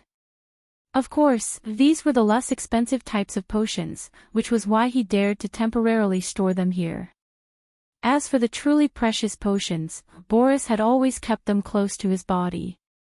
He took out a green paper package and carefully opened it. It was a portion of sleeping dragon dust. Wizards often use small doses of this potion as incense to induce meditation, but in fact, large doses of sleeping dragon dust had a very strong hypnotic effect. Moreover, this alchemy potion was not rare, so alchemists liked to use it for self-protection. Although Boris had inherited the loud voice and bad temper of the dwarves, he rarely possessed the meticulousness of an alchemist. At the same time, he was like most people who dealt with magic. They all had one thing in common, they cherished their lives very much. Therefore, before going to bed every day, he used to make a simple trap with the sleeping dragon dust to prevent any thieves from stealing his things or even killing him for money. He picked up the sleeping dragon dust, but still felt uneasy, so he grabbed a seed of the shining tree from the drawer and stuffed it into the pouch. Then, he walked towards the door. But on this day, when he carried the sleeping dragon dust to the door as usual, he unexpectedly heard two chattering voices outside the door. Nonsense, you're the idiot. Judy didn't understand. That's because your description was too bad. Judy, who can't even understand the description of the elves, is useless. Then there's no one in this world who can be useful. Lawless. Boris thought to himself. He subconsciously thought that there were two thieves outside his door. Even burglars dare to openly discuss how to split the loot in front of the victim's door, and even brazenly argue. Do they really think that there's no justice here just because the rats of Georgandy Ridge are here? The dwarf angrily opened the door, and the door opened with a click, revealing a human and a dragon outside. The two of them were bickering at the door without any sense of crisis. They didn't expect the door to suddenly open. They were both stunned. A little elf, a pseudo-dragon, and an old dwarf holding the sleeping dragon's dust. The three of them just stood there and looked at each other, speechless. Who are you? Boris was stunned. No matter how much the dwarf grumbled, he would not think that the inexplicably cute little girl outside his door was a burglar. But just as he opened his mouth, a gust of cold wind suddenly blew in from outside his room. The winter wind was so cold that the dwarf could not help but shiver. The little elf opposite him opened her mouth wide. Achoo! Boris sneezed a little, and a cloud of green smoke suddenly spread out from his hand and shrouded him. The little elf opened her eyes, and just as she saw this scene, the dwarf alchemist fell to the floor with a thud. The sound of the dwarf falling to the ground was so heavy that a vigilant voice immediately came from the next room. "Who's outside?" Both the elf and Judy opened their mouths wide. Obviously, they did not expect to mess things up. They were discovered. That was their first thought. What should they do? That was their second thought, and there was no third thought. The two seemed to be petrified. Those people would definitely open the door and come out to check, and at this time, it would be too late for them to run to the attic, not to mention there were people upstairs. For a moment, they were at a loss and did not know what to do. The sound of several doorknobs turning came from the corridor at the same time, and the little elf was so scared that her face turned ashen. "Use the cloak," Judy screamed to remind her. Boris seemed to have just reacted and quickly pulled up the cloak to cover himself and Judy. In a flash, the two figures disappeared from the corridor. The first to open the door and come out was Delphian. Judy had heard the elf describe this woman as very beautiful, but when she saw her face, she realized that it was true. The human girl was wearing a violet dress, and her long hair was tied in a waterfall to her waist. Her hair was the color of black sandalwood. In Cruz and Erwin, only people with the blood of the Myrnas could have such pure hair color. Black in the culture of the Cruz people represented mystery and misfortune, but it complemented her quiet temperament. Her eyes were like the stars in the night sky, her nose seemed to be carved out of jade, and her slightly pursed lips had a charm that could make any man go crazy. She stood there, her perfect figure could not be hidden even by the darkness of the night. Even if some people thought that she was the goddess of the night, it seemed to be a matter of course. The others opened the door one after another, and a tall and strong man with a two-handed sword on his back came out. Two men dressed as guards, and a young man in a silver robe. When the four saw Boris on the ground, they could not help but exclaim in a low voice. "Boris! What happened?" The two-handed swordsman reacted the fastest. He pulled out his greatsword and rushed to the door of the dwarf alchemist's room. But when he looked inside, the room was empty. It didn't look like someone had broken in. But of course, he didn't expect that beside him, the little elf and Judy were hugging each other, shivering. Although the elf's cloak could hide them, it couldn't move. There weren't any obstacles in the corridor, so if these people took a few steps forward, they might bump into them. Delphian frowned, looked at the stairs leading to the attic and said, "Go up and check." Her voice just fell, and the elf and Judy almost hugged each other and burst into tears. Because the two of them were hiding at the stairs leading to the attic, as long as these people passed by, it was impossible not to find them. Hearing Delphian's order, the tall swordsman immediately put away his sword and turned to the attic. But before he could take a step, a cold voice came from the attic. "If I were you, I would choose to stay there obediently." This sudden voice startled everyone. But Xianni was trying her best to signal the elf with her eyes. She remembered clearly that this was the voice that had knocked them down from the sky. Delphian heard this voice, first signaled the swordsman to stop, then raised her head and asked, "Who are you, sir? What did you do to Boris?" The attic was silent for a moment. Then the voice replied, "I am the same as you, a temporary guest here.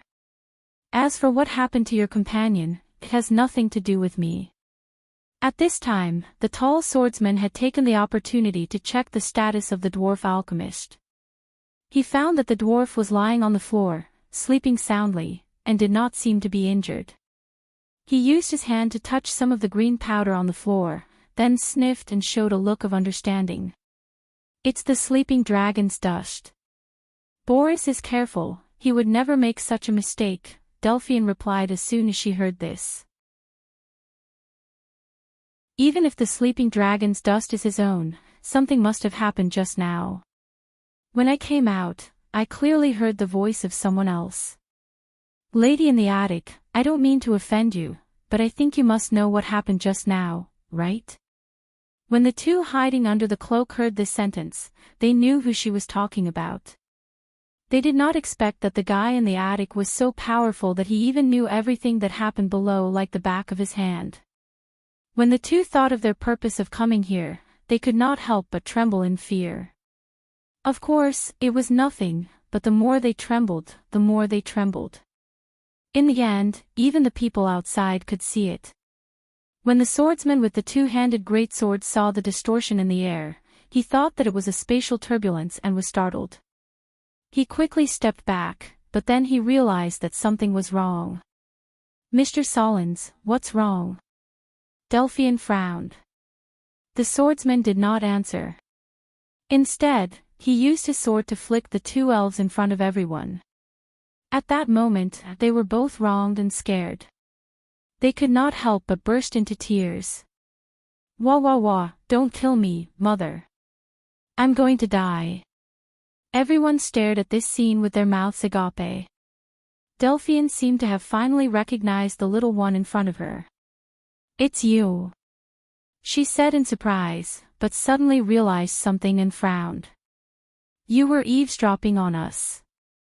I didn't, woo-woo." The little elf panicked and denied. "Mr. Solons, catch her first," Delphian said a little angrily. "Ah, don't catch me." The little elf was obviously scared out of her wits. She ran up the stairs with tears and snot running down her face. Shani also flew up to block her path. "Little elf, run. I'll stop them." Unfortunately, before she could finish her sentence, Solons grabbed her wings. False dragon. At first, the swordsman thought that Shani was just a lizard. But as soon as she spoke, he immediately recognized the rare creature. False dragons were very knowledgeable and had high intelligence. They could even cast some small spells. It could be said that they were the rarest magic pet of a wizard. He could not help but shout in surprise. "You're lucky, Miss Delphian. Let me go, you're hurting me, damn big guy." Shani screamed. The little elf's face changed when she heard this. Shani was her best friend. She would not let them take her away. "Let go of Shani." She suddenly turned around and rammed into the tall swordsman. Unfortunately, her small body didn't have any deterrent force. When she rammed into the swordsman's waist, she bounced off and landed on her but beside Bolly the dwarf. The two guards and the young man beside Delphian could not help but laugh at the scene. The little elf was scared and angry, but she was more afraid that these people would take Shani away. She took out a dagger with tears in her eyes and threw it at the big guy. Unfortunately, Solons did not even look at it. He flicked the soft dagger away with his hand. She then took off her sword, crossbow bolts, and even flints and threw them at Solons. These things did not hurt him at all, and he was too lazy to care about them. After all, he was a famous swordsman. Naturally, he would not care about a little girl. After the elf finished throwing her things, she grabbed a paper bag from the dwarf beside her and threw it at him. The paper bag hit Solons and scattered into a cloud of red smoke. This time, Solons, who was unprepared, was in big trouble. "Pori's chili powder." He shouted and immediately let go of Shani. He covered his eyes and nose, but tears were already streaming down his face. Shani took the opportunity to fly to the little elf side and looked at the scene with lingering fear. "Damn it, you guys, stop her." This time, it was Solons' turn to shout with tears and snot. He was ashamed and angry. He did not expect to be tricked by a little girl in a moment of carelessness. Delphine looked at this scene and frowned. After receiving a nod from her, the two guards beside her smiled and approached the elf from both sides. The little elf was terrified. When she realized that the thing on Bolly's body was very useful, she immediately groped around the poor old dwarf's body. Not long after, she pulled out a round, spherical object from the dwarf's pouch. The others were fine, but the young man behind Delphian could not help but change his expression when he saw the object. "Don't lose it!" he shouted, but unfortunately, the little fairy obviously couldn't do as he wished. When she heard this shout, her hand trembled in fright, and she directly threw the ball at the young man. "Close your eyes!" the young man shouted angrily.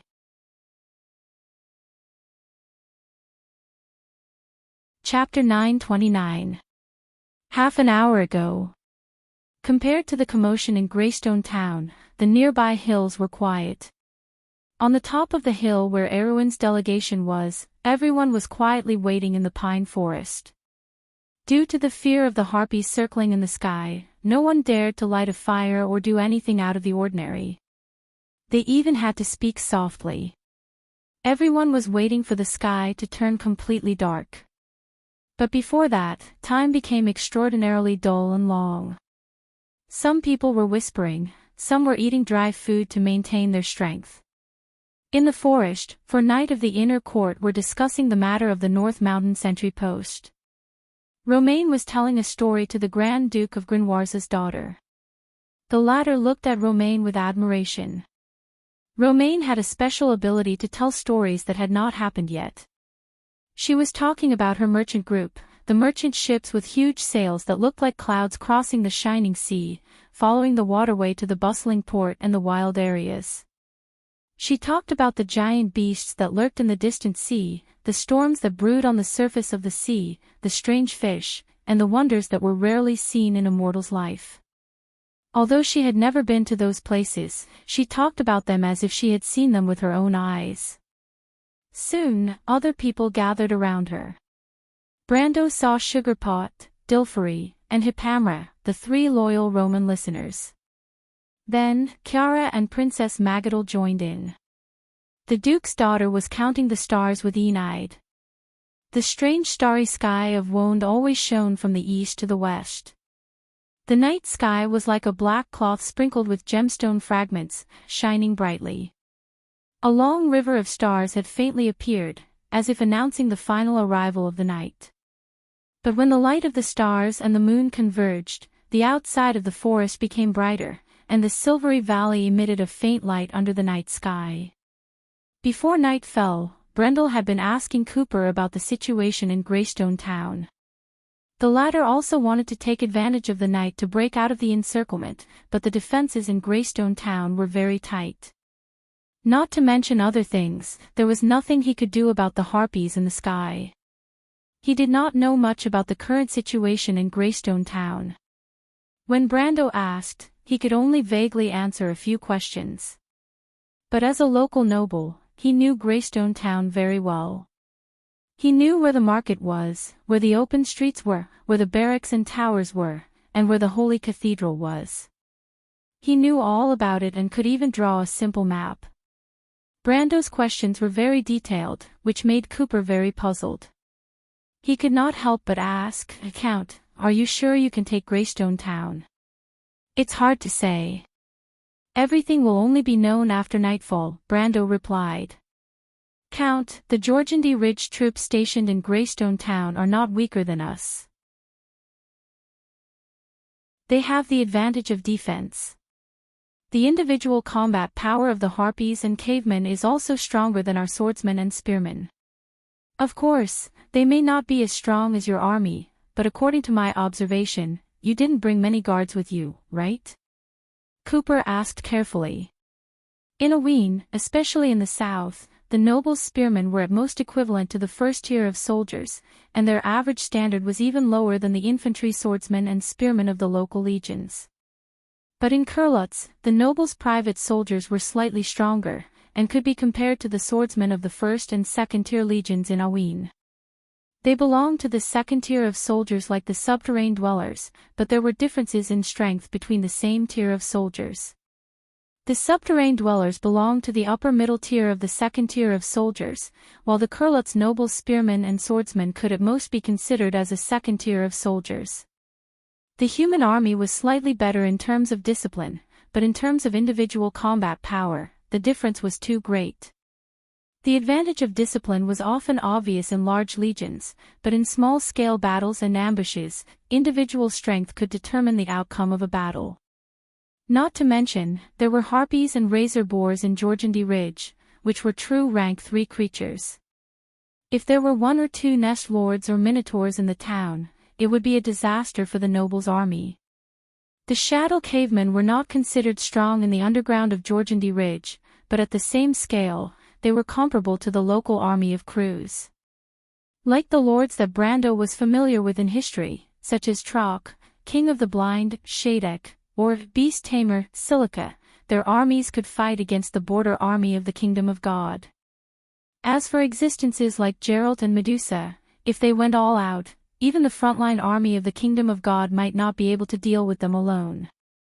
"Nate, what do you think we should do?" Brando asked. "I think we should think of a way to go around them.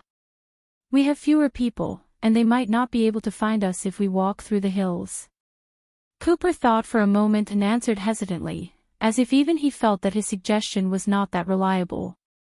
Brando smiled and shook his head.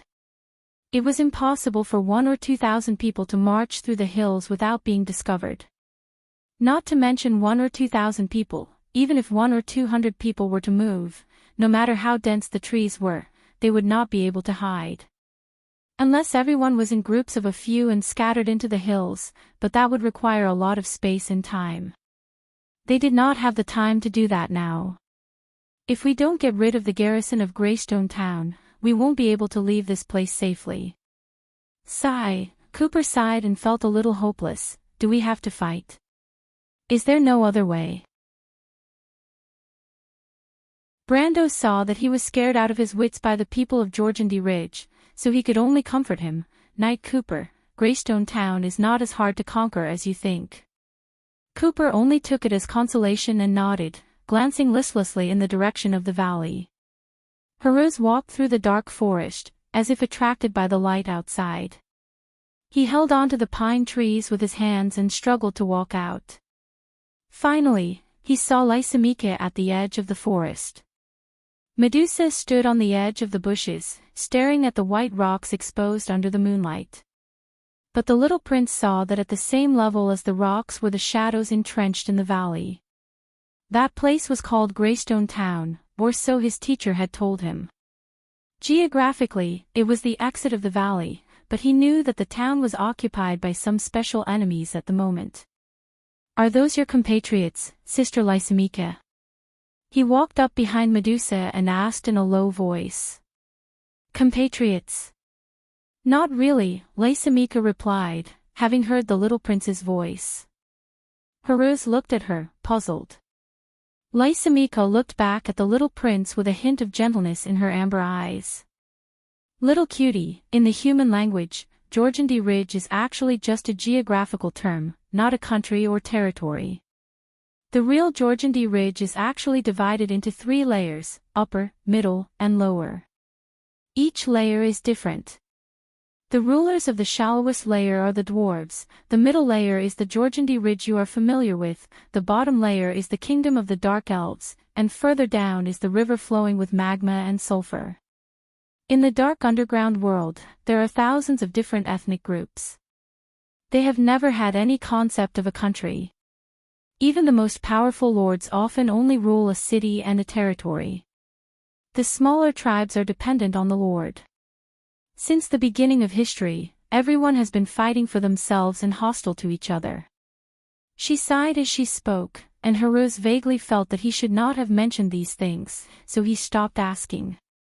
After sending Cooper away, Brando returned to Maynard's side and looked at the scene at the edge of the woodland from a distance. "What about that Medusa?" he asked, looking back. "Her Royal Highness promised to shelter her." "His Royal Highness seems to like her very much," Maynard replied, but she did not look over there, as if she did not care about it at all. "No problem. It's not a big problem. Don't forget that she came with the demon." Brando nodded. In the middle and lower levels of Jorgandi Ridge, the natives were feuding with the demon, but there were also a small number of people who had to serve the demon. They were the demon's slaves.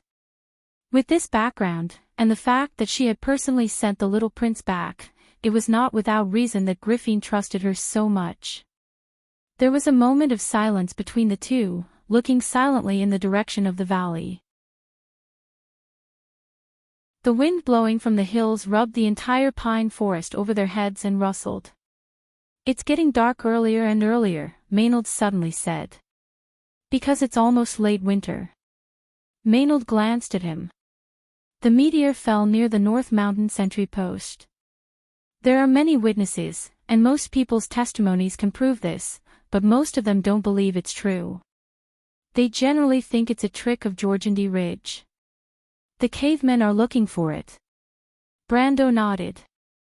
Although most people thought that they were going for Earl Alcorn, he already had the answer in his heart. Maynard looked at him quietly with eyes as quiet as an orchid. Could it be that thing?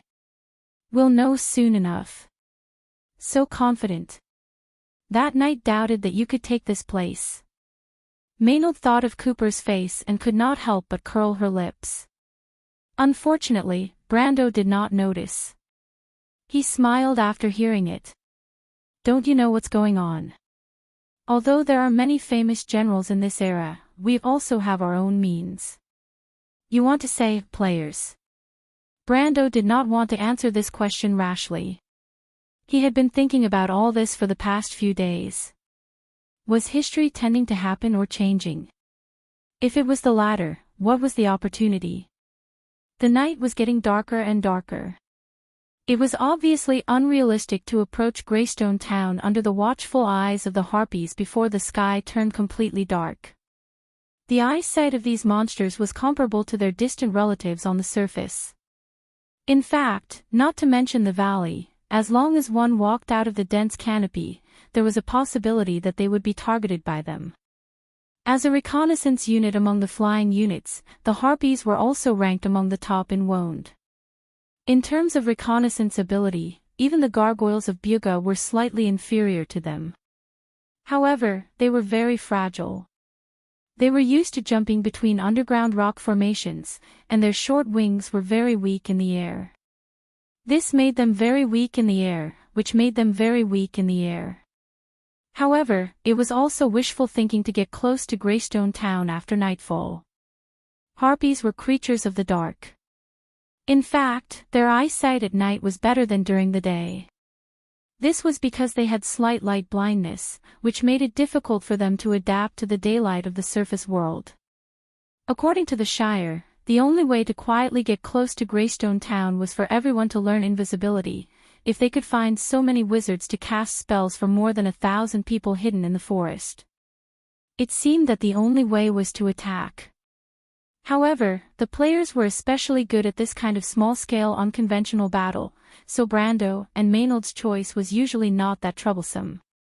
When the hour hand on Sir Cooper's silver pocket watch passed the 12 mark, it seemed that there was a breeze in the forest.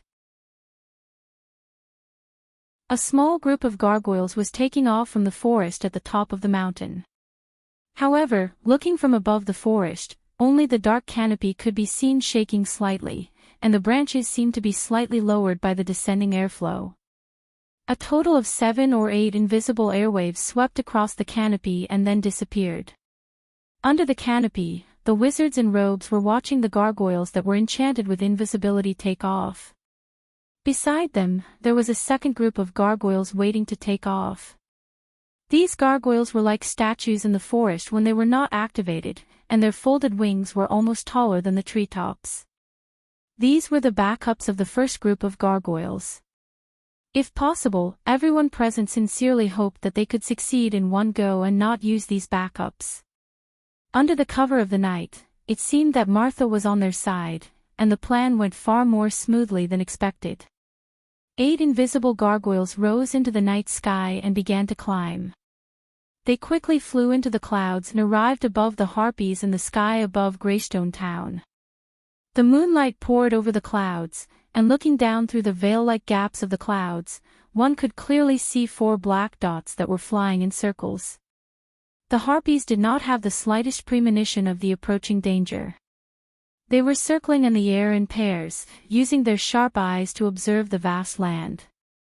In their vision, the mountains and hills gathered under the starlight and moonlight were like miniature sandboxes. The hills were shrouded in a silver mist, and it seemed quiet. At this moment, the 8 gargoyles had already locked on to their targets. After they climbed to the highest point, they began to make the final turn and then swoop down. Gargoyles, like the griffins, were heavy flying units, and their wingspans were far wider and stronger than the griffins. This meant that they had the strongest climbing and diving ability among creatures of the same level. In the game, the gargoyles were the Tier 3 troop class closest to the Tier 4 troop class, the griffins were the Tier 4 troop class, and the harpies were the Tier 4 troop class closest to the Tier 3 troop class. The balance of the 3 flying creatures was almost the same, but in terms of scouting ability, the gargoyles were no match for the harpies, and in terms of fighting, the gargoyles were no match for the ferocious griffins. However, in terms of climbing and diving speed, the Buga gargoyles deserved to be called number 1. Needless to say, the gargoyles that swooped down from the clouds were still invisible, and the 4 harpies did not know that disaster was coming from the sky. They only reacted in a panic when the sharp whistling sound reached their ears. But it was a pity. It was too late. The precision of the construct allowed the 8 gargoyles to enter the attack range at the same time, and when they showed their intention to attack, the harpies did not have any reaction at all. They struggled futilely in midair, and then the cold claws pierced through their fragile sternum. The 8 gargoyles were almost arranged in a sequence of attack, one in front and one behind, to prevent any fish from escaping, but it turned out that this was just an unnecessary move. The gargoyles swept past, and a rain of feathers fell in midair. It was a pity that they were too high above the ground, and the feathers fluttered in the air. By the time they landed, they had already drifted to God knows where. In the dark night, no one noticed that the battle in the sky had ended before it even began. The people waiting anxiously on the ground received the message from the gargoyles at the same time. Rogers could not help but excitedly high-five his companions, and the wizards in the forest also high-fived one after another to congratulate him. But at the same time, on the other side of the hill, groups of elves wearing feathered cloaks, wearing clothes that were different from humans, and holding long staffs walked out of the forest. Their faces were painted with various patterns, and they looked like barbarians in the mountains, but their pointed ears exposed their identity, tree elven druids. A small group of tree elves had already joined Brando's Mage Legion during the Autumn Twilight War in Erewhon. After the war, more and more tree elves came out of the Black Forest and settled in his territory. This was originally part of the agreement between him and the Druids in the Loop of Trade Winds, and with the departure of the Mage Legion with Erewhon's envoy, these tree elves also came to Cruz's land. They faced the night wind and chanted ancient spells, and then one by one, they turned into birds or ravens and flew out of the forest in flocks, flying down the valley in the direction of Greystone Town. Migratory birds often migrated in the areas near the Sea of the Empire, and even in the inland areas, it was not rare to see a flock of ravens wandering on the hills. However, the Druids still chose to scatter and enter the town safely. After losing the eyes in the sky, the army of Jorgendy Ridge could not notice these scattered flocks of birds. The Druids flew into the city and landed in the dark places, dead ends, deep alleys, or secluded courtyards. Then, they turned back into human form in a cloud of green light. A few Druids in a group took out blue stones from their pockets and placed them on the ground according to a certain pattern, forming large and small magic circles. Next, they began to infuse magic into these stones. Green beams of light extended between the stones like snakes. When each stone was connected together, the space above the magic circle began to vibrate. From the center of the circle, a shining silver line appeared. This silver line expanded to both sides like an open eye in the void, but this eye had no pupil. There was only a strange space shining with blue and white light inside. At this moment, far away in the hills, more than a dozen light gates opened, appearing in front of the White Lion Guards and the Kurlut's noble private soldiers who were ready to go. Everyone was stunned by the scene in front of them. "The Bugis teleportation circle!" Rogers exclaimed. He looked at Brando with a complicated expression. "The craftsman wizards are supporting you." Brendel smiled and said, "Sir Knight, if you speak any louder and Sir Cooper hears you, he might start to suspect your identities." Roger's expression changed, and he thought that it was more important for him to hide his identity as an internal knight, so he carefully closed his mouth.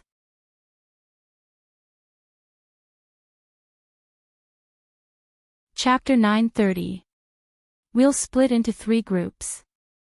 Rogers, you and Earl Jean will seize the west gate of Greystone Town and ensure that we have a way out. I'll let the Shire go with you to deal with the high-level creatures in Jorgendy Ridge's army. Brando looked at the 4 knights of the internal court and deliberately emphasized the words, Earl Jean.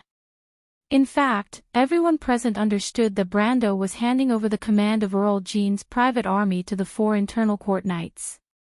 As for the so-called going with Earl Jean, it was just a fig leaf to avoid embarrassing the Earl.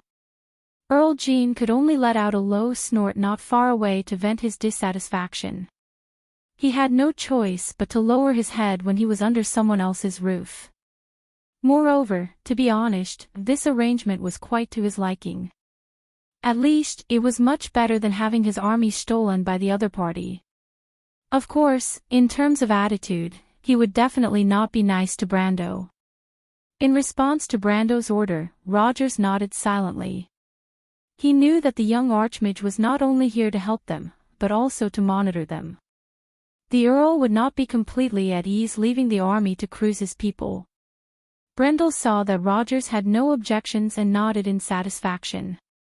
He trusted the Queen's inner court knights. Rogers was an upright person and did not have the bad habits of a noble. He continued, Medisa. But suddenly he saw the merchant girl jumping and waving at him with all her might. He could not help but sigh, all right, Romaine, I'll leave the diplomatic group to you. There's a bakery in Greystone Town called Rove's Compass. There's a secret passage there that leads to the lower reaches of the Silver Stream Valley. He looked at Rogers.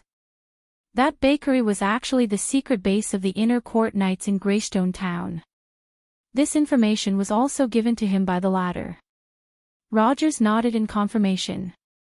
Brendel turned back. Miss Nasha will bring you and the diplomatic group to find that place. Medisa will also lead a squadron of White Lion infantry to protect you.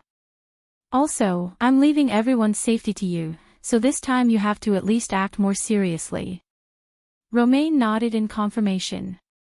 Brendel turned back. Miss Nasha will bring you and the diplomatic group to find that place.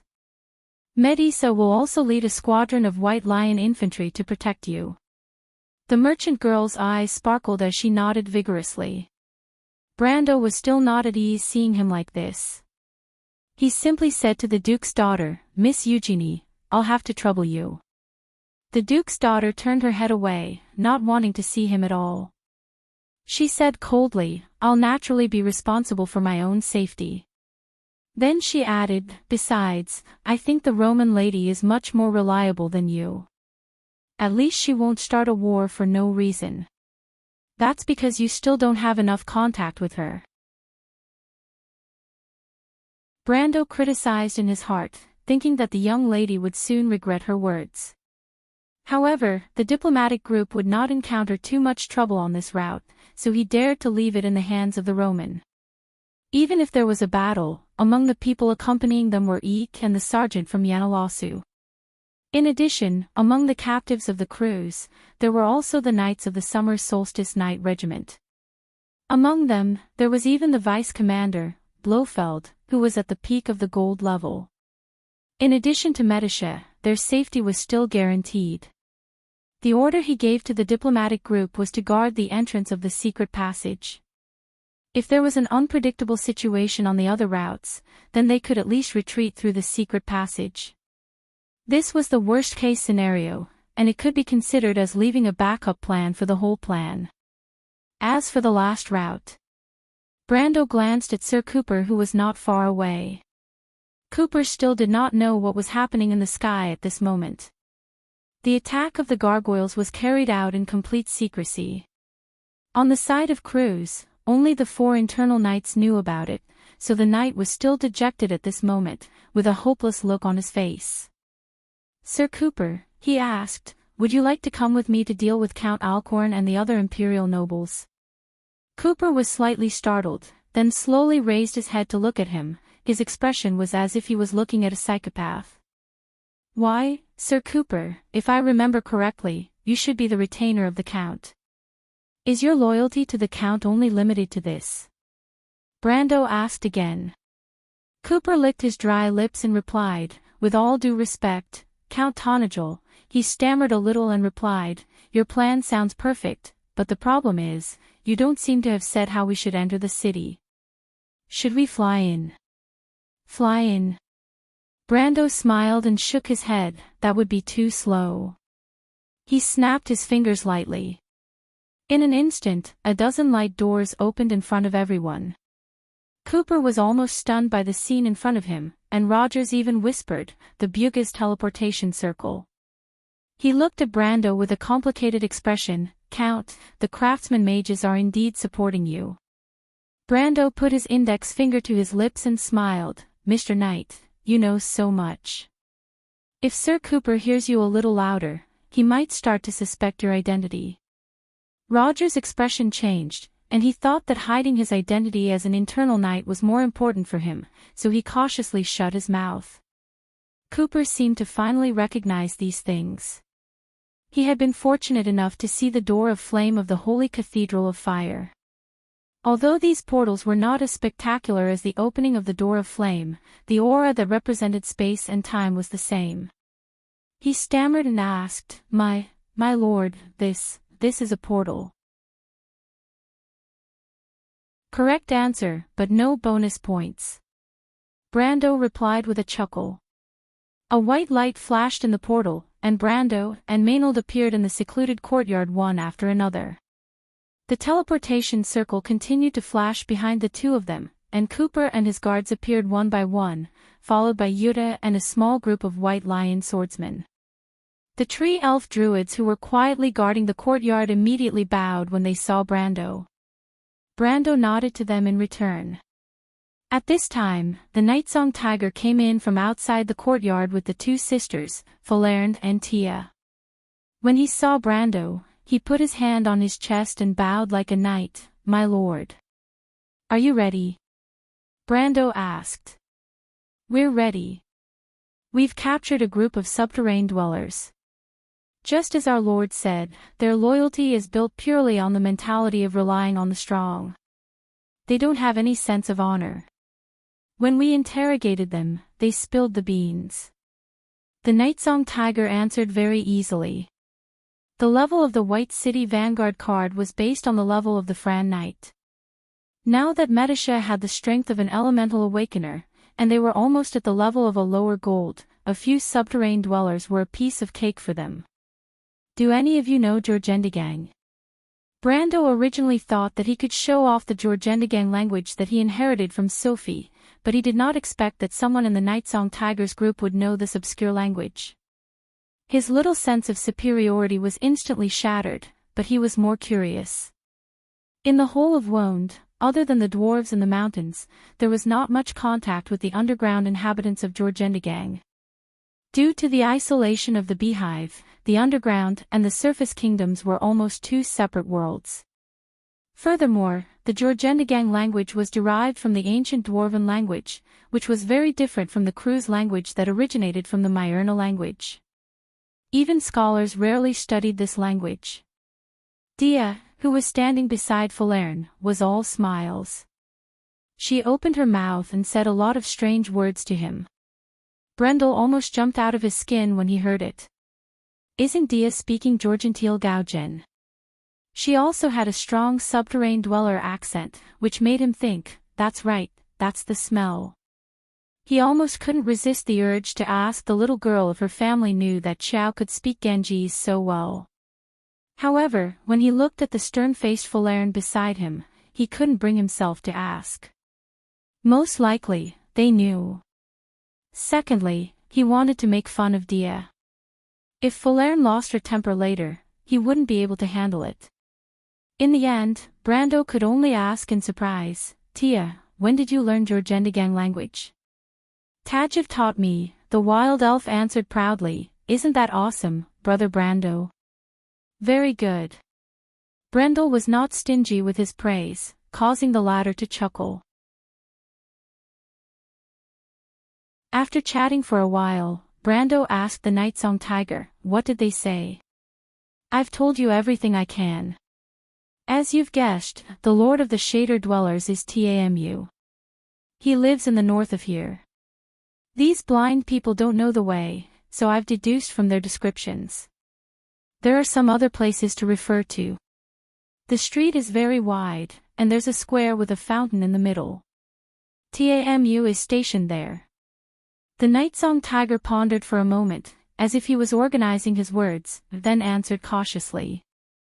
Brando looked at Cooper, who had yet to recover from the teleportation.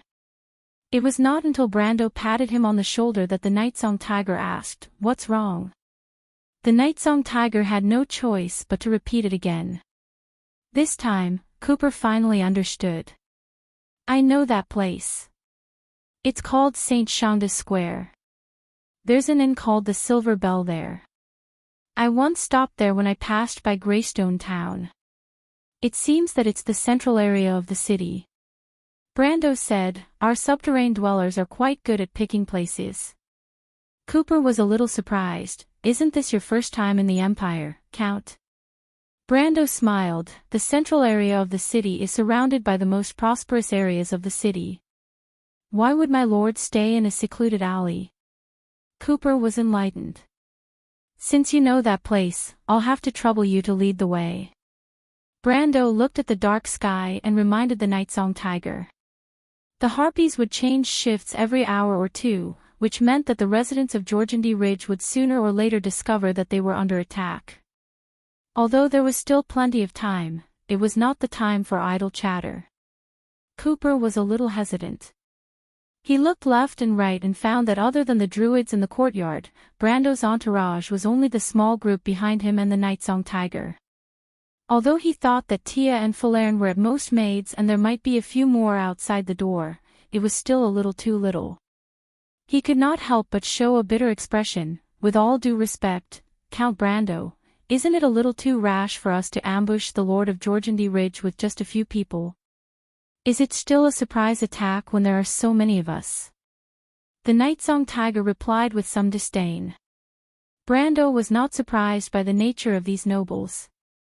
He comforted the Nightsong Tiger. "Sir, do you think I'll bring you along with me to die?" Cooper thought for a while and felt that it was more likely that Brando would send him to his death, and there was no reason for him to die with him. He also remembered that the Count of Erewhon had a good reputation. Before this, he had personally asked his comrades who were captured by Brando. Although all of them, including Count Jean, wished that the country bumpkin from Erewhon would meet with misfortune, they did not deny that Brando treated them well. At least in this aspect, he still had the demeanor of a noble. Thinking of this, Sir Cooper felt that he had grasped onto a life-saving straw, or rather, a calming pill. He hesitantly nodded to Brando. Although St. Shonda Square was located in the most prosperous area in the center of Greystone Town, it did not refer to the geometrical center of the town. After 2 or 3 expansions, the town had long exceeded the boundaries of the city walls. In the hinterland of the empire where the fires of war had not been burned all year round, such a situation was very common. St. Shonda Square was located in the heart of the old town. The 5 main streets that led to the 5 gates of Greystone Town converged here, forming a large open-air square. Surrounding the square were shops, hostels, local chambers of commerce, and a series of tall buildings. Of course, the most majestic building under the night sky was the temple of the god of pottery, Kalidos. However, the god of pottery was extremely unlucky. Last time in Bucci, the undead of Madara only managed to destroy one wall of his temple. Now, this group of subterranean dwellers had directly used the temple as an army camp. Brando and his entourage hid behind a wall next to a nearby shop. When the Nightsong Tiger saw this scene, he could not help but twitch his mouth and said, "Although these subterranean dwellers are blind, they can still differentiate between good and bad. They actually used the temple as a place for them to eat, drink, and defecate." Although this was the era of mortals, and the gods had left Wone for thousands of years, and the Dark Dragon and the four sages had established a new order on the earth, the people of Martha had never forgotten the gods' favor in the ancient times. Many people still believed that the gods would one day return to Wone. The monks of the Holy Cathedral of Fire were devout believers of Martha, and did not intend to stop this saying. Moreover, the divine spells of the priests had never failed, which proved that the protectors of order were still responding to the call of their people.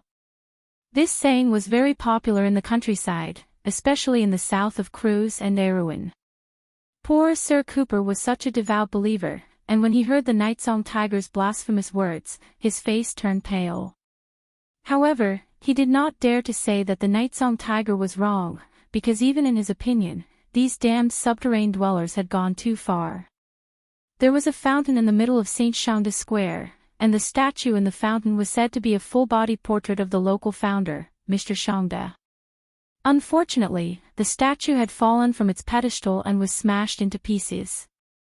There were two razor boars next to the statue, drinking from the fountain. Not far from them, their tamers, more than 10 purple-colored, long-maned subterranean dwellers, were either standing or sitting on the marble steps of the Holy Cathedral. They were communicating in a language that most of the people present did not understand. How vulgar! Even Brando could not help but shake his head. The subterranean dwellers were not civilized, and they only believed in the mysterious spirits of the dark caves. It was unrealistic to expect them to maintain basic respect for Cruz's history and culture. He pointed to the rooftops of the nearby buildings and said, "Tia, Falerne, you two take care of these noisy things." He was referring to the harpies on the rooftops. There were a total of 7 harpies monitoring the entire square from the top of the Chamber of Commerce and the Noble Assembly. They were especially alert in the dark, constantly leaping up and down, attacking each other and making shrill noises. It was very annoying. "No problem," Falerne replied, and Tia nodded firmly. Brando then pointed to the subterranean dwellers at the entrance of the Holy Cathedral and said, "Yuta, I'll leave these to you. There's a total of 18 rats. Don't let them make a sound." The White Lion Guards that accompanied the diplomatic party were basically the best of the best. The 10 chosen for this raid were the best of the best, and each of them was at least a mid-silver. They could even put up a fight against a razor boar. Brando was not worried at all that they could not deal with a group of subterranean dwellers. Yuta hesitated for a moment. She brushed her flame-like hair away from her forehead, but she still nodded. "There are 2 razor boars left. I'll take care of one and leave the other to your guard captain. These things don't have much intelligence. Just don't let them make too much noise," Brando said as he looked at Cooper's guard captain, Mr. Walton. "What do you think?" Walton, a swordsman who made his name in Ludwig, had a pair of thick eyebrows. He looked at Brando suspiciously, as if he was doubting the strength of this young man. But in the end, he still nodded. "Maynard, stay here with the druids to deal with any unexpected situations," Brando said. "Yes," the knight replied calmly.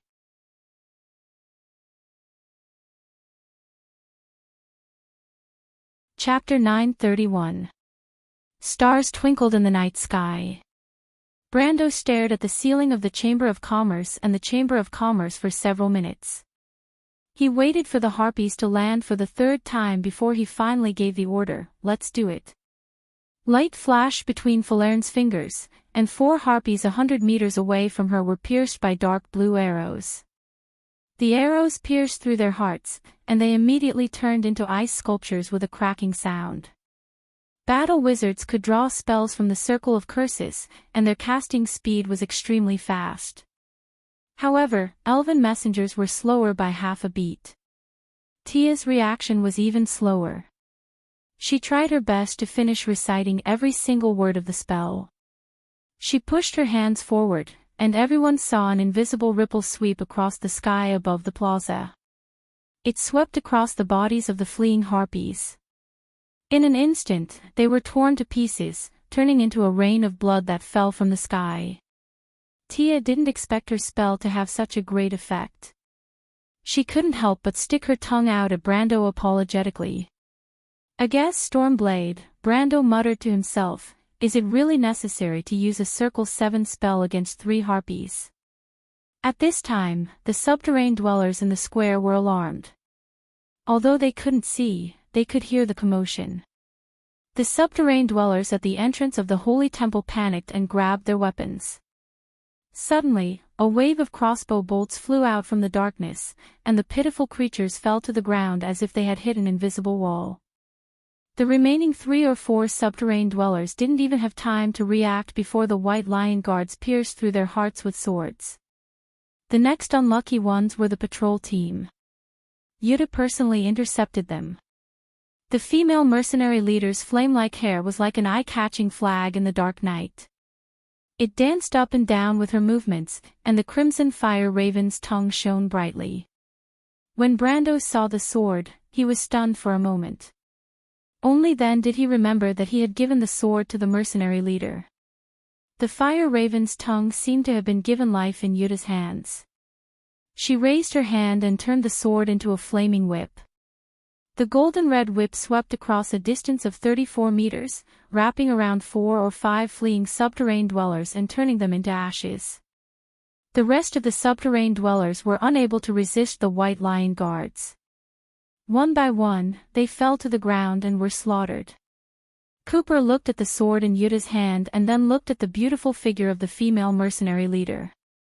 He couldn't help but look back at Brando enviously, thinking that the young man was really lucky. At this moment, there were only 2 razorboars left in the square. These beasts that came from the underworld were extremely huge, almost as big as a cow. They had 4 pairs of fangs that were arranged side by side. Each pair was more than half a meter long, just like a sharp, snow-white scimitar. That was how the name razorboars came about. After the Shadre cavemen domesticated them, they put on metal masks and eye masks, further reducing their weaknesses. Hence, they became the beasts that lived up to their name. These creatures had a violent temperament and were famous killers in the underworld. However, their brains seemed to be burned by the constant anger, and their intelligence was extremely low. Wild razorboars attacked all enemies that entered their territory, and sometimes even their mates. Even after they were domesticated, their only target was their tamer. When all the subterranean dwellers in the square were killed, the 2 razorboars came to their senses. Naturally, their first choice was not to howl loudly to call for their companions. Instead, they immediately buried their heads and charged at the humans who appeared in their sight.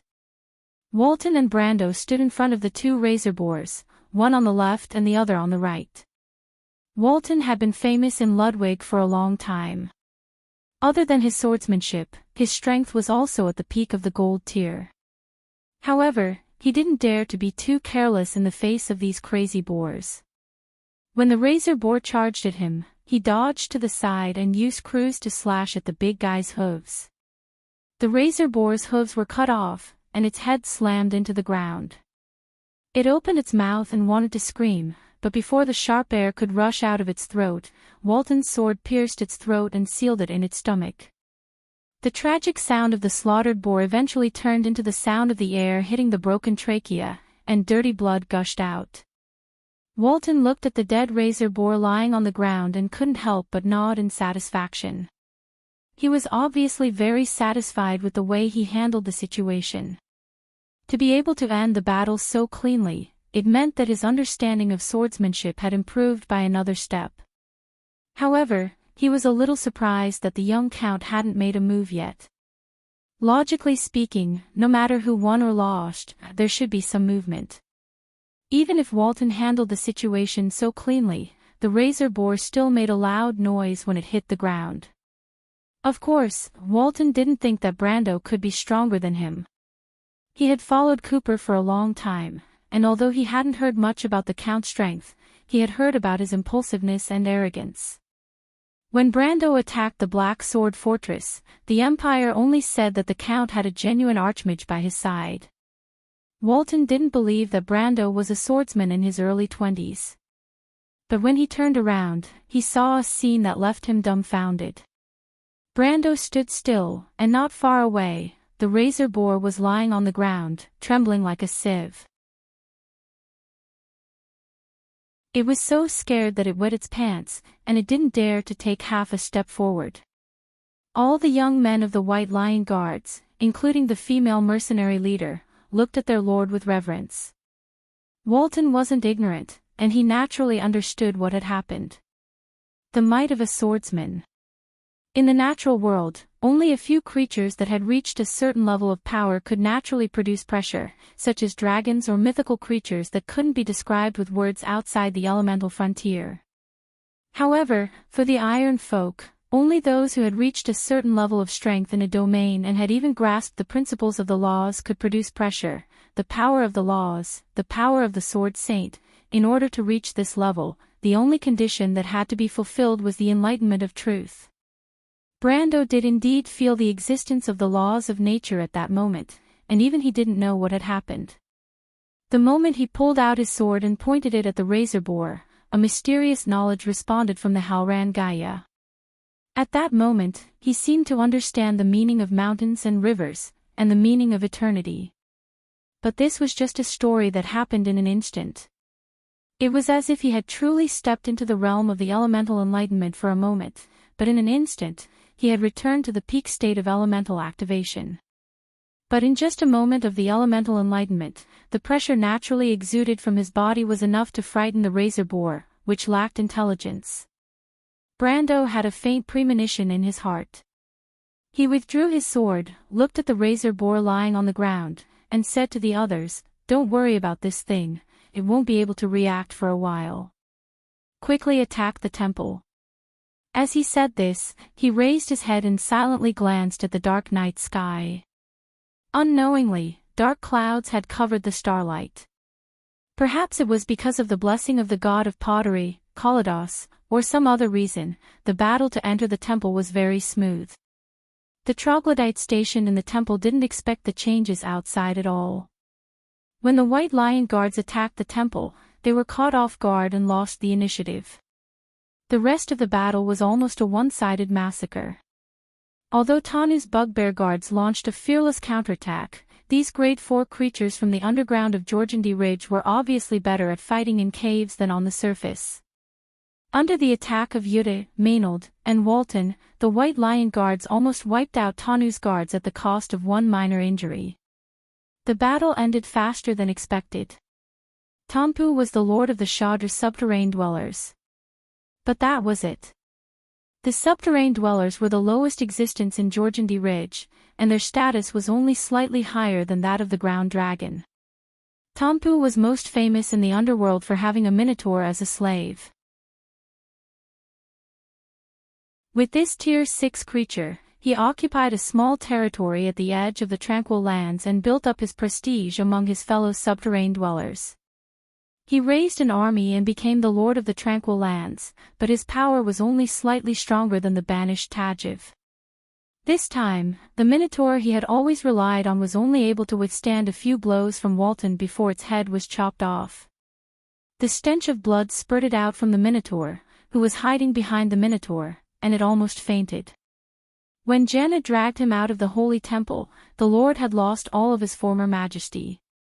Instead, he was like a rooster that had fallen into water, shivering in fear.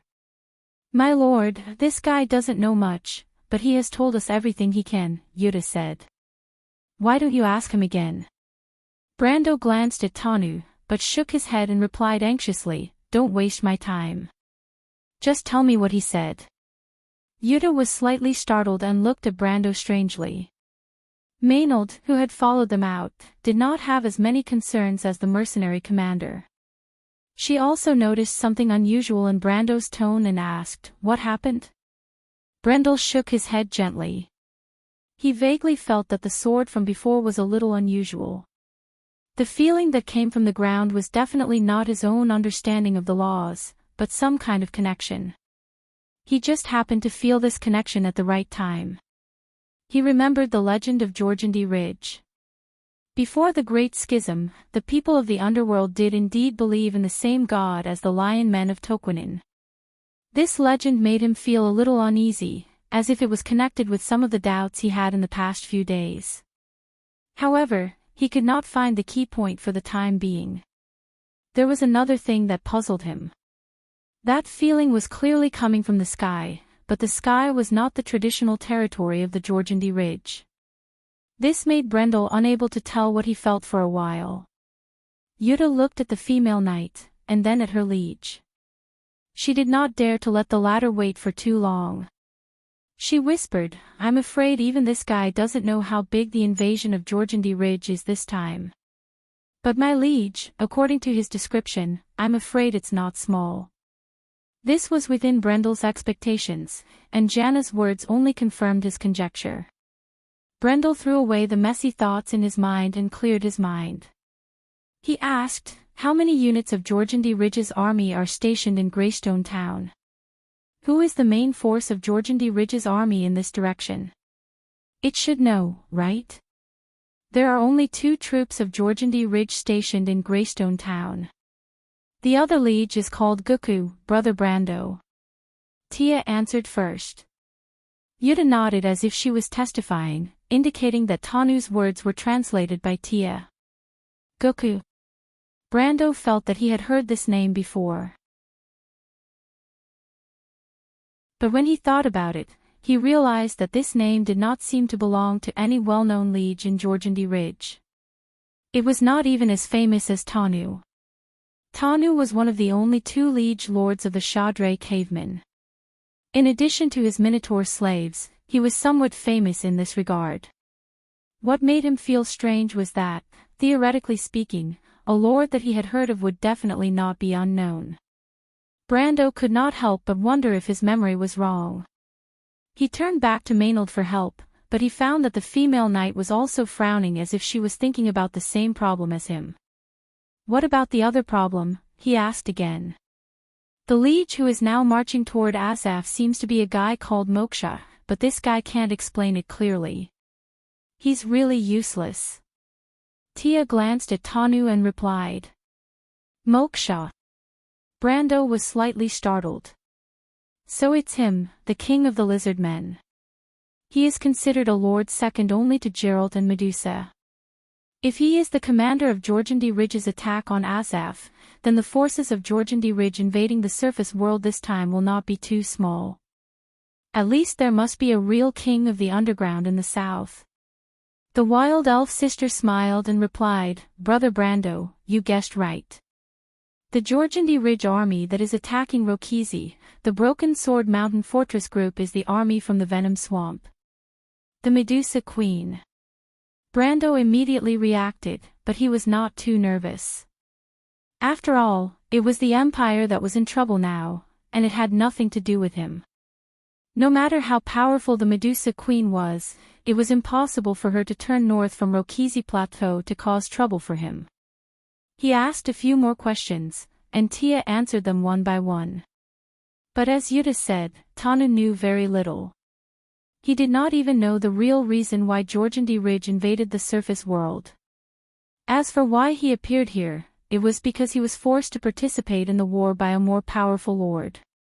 This was a common occurrence in the Underdark, and Brando was not surprised. In the end, Brando asked about the whereabouts of Count Alcorn and his men. These unlucky imperial nobles were locked in the underground tomb of the Holy Cathedral by Tanu. At this moment, Sir Cooper had led his men to rescue them. But it was conceivable that the cavemen did not have the superfluous bearing of nobles. It was almost imaginable what would happen to Count Alcorn and his men if they fell into their hands. Even if they did not die, they would probably lose a layer of skin. Speaking of this matter, Brando could not help but think maliciously that if the Count had known about this earlier, he might have taken the initiative to surrender to him and would rather be a captive of Erwin's men. At the same time, Tia's description of the crew's noble's encounter also confirmed another premonition in Brando's heart. The fact that the Shadr cavemen did not value these crew's captives meant that they were not targeting Count Alcorn at all. In other words, the Count was captured by these cavemen on the way. However, Brando did not have time to sigh for the unlucky Count at this moment. He immediately looked at Maynard and asked, "Did you find that thing?" Maynard nodded. Then, she took out an item. The item in her palm was not even the size of her palm. It was a bit like an enlarged platinum coin. This kind of gold coin was widely used in the Fanzine area. Because of the special casting process, its surface was brighter than ordinary gold coins. However, the metal disc in the female knight's hand was even brighter than ordinary platinum coins. It was like a sparkling gemstone with metallic characteristics, but there was no obvious crystallization structure. And if one looked closely, one would even find that this metal disc contained a faint glow of flames. Anyone could tell at a glance that this metal disc was not an ordinary item because all the metals and forging techniques in the mortal world could not create the same thing. Even if it was similar, it seemed unlikely.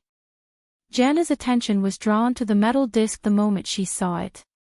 She stared at it as if she was possessed.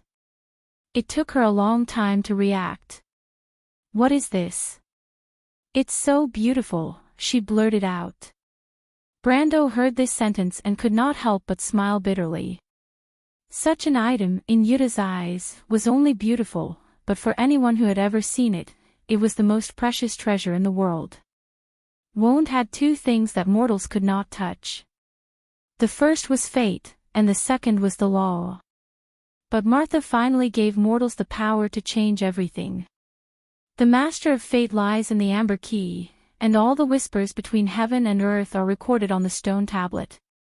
Pale Poem, Verse 4, Paragraph 3, P.S. Silly Miss also, I beg for monthly votes. Everyone, seeing that I'm working so hard today, I hope you won't be stingy with your votes.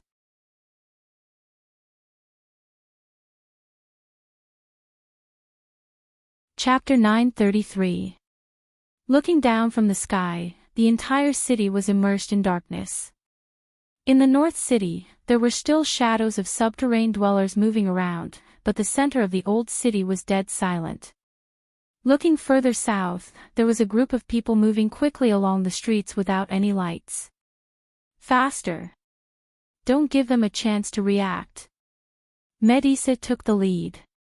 She was like a silver flame that swept across the street. The patrolling subterranean dwellers that were blocking the road immediately fled in all directions. Those who were unable to dodge in time were engulfed by the soul flame of the silver elf princess spear and burned to ashes. The elegant and tall unicorn galloped on the street. Its four hooves that were covered in soul flame flashed and disappeared in a flash, leaving behind only a trail of light behind it. Behind her was the White Lion Knight Squad in a charging formation, followed by the Summer Solstice Knight Squad. Follow them, Knight of the Empire. The Summer Solstice Knight Squad's vice captain, Bloomfield, also roared, "Go and open a path for our allies, protect the left and right wings, don't let those underground rats have a chance to take advantage of us." The crew's knights had already taken back their equipment 2 days ago. Brando invited them to fight for the Empire, and as the Empire's knight, they naturally couldn't refuse.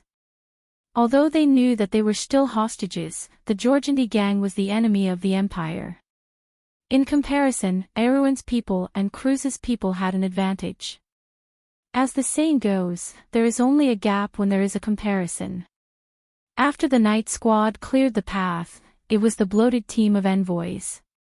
In this team, except for a few nobles who were born in the military who could keep up with the speed of the envoys, the rest of the people who lived like princes were pushed, dragged, or carried by their servants. There were a few who were especially fat with their tongues hanging out, and they looked like dying old dogs from afar. But at this time, no one dared to complain, and no one urged them to move forward, but the consequences of falling behind were self-evident. Erewhon's envoys rode on horses, and these were all real war horses. Firstly, Brando didn't want to waste Medicia's night preparation card on these nobles, and secondly, summoning the heroic spirit Pegasus would cause too much of a commotion, and it would be hard to not attract attention. But after all, the number of mounts was limited. At this moment, there were only 3 people on the Roman horse. She was hugging the daughter of the Duke of Grenoires, and Chiara was behind her. Fortunately, the weight of the 3 added together was not as big as the meatball that was Ephraim, and these pure-blooded cruise horses could carry them easily. "Ephraim, you idiot, you went the wrong way, come back. Don't hold the reins so tightly. Do you know how to ride a horse? There are monsters on the left, Mr. Bloomfield, please stop those subterranean dwellers." "Ah!" Romaine screamed in fright and quickly lowered her small body to protect the daughter. At the same time, she dodged the spear thrown by the subterranean dwellers and asked loudly, "Chiara, are you all right?" I'm fine, Miss Roman." The representative of House Cypher, the eldest son's sister, was so scared that her face turned pale.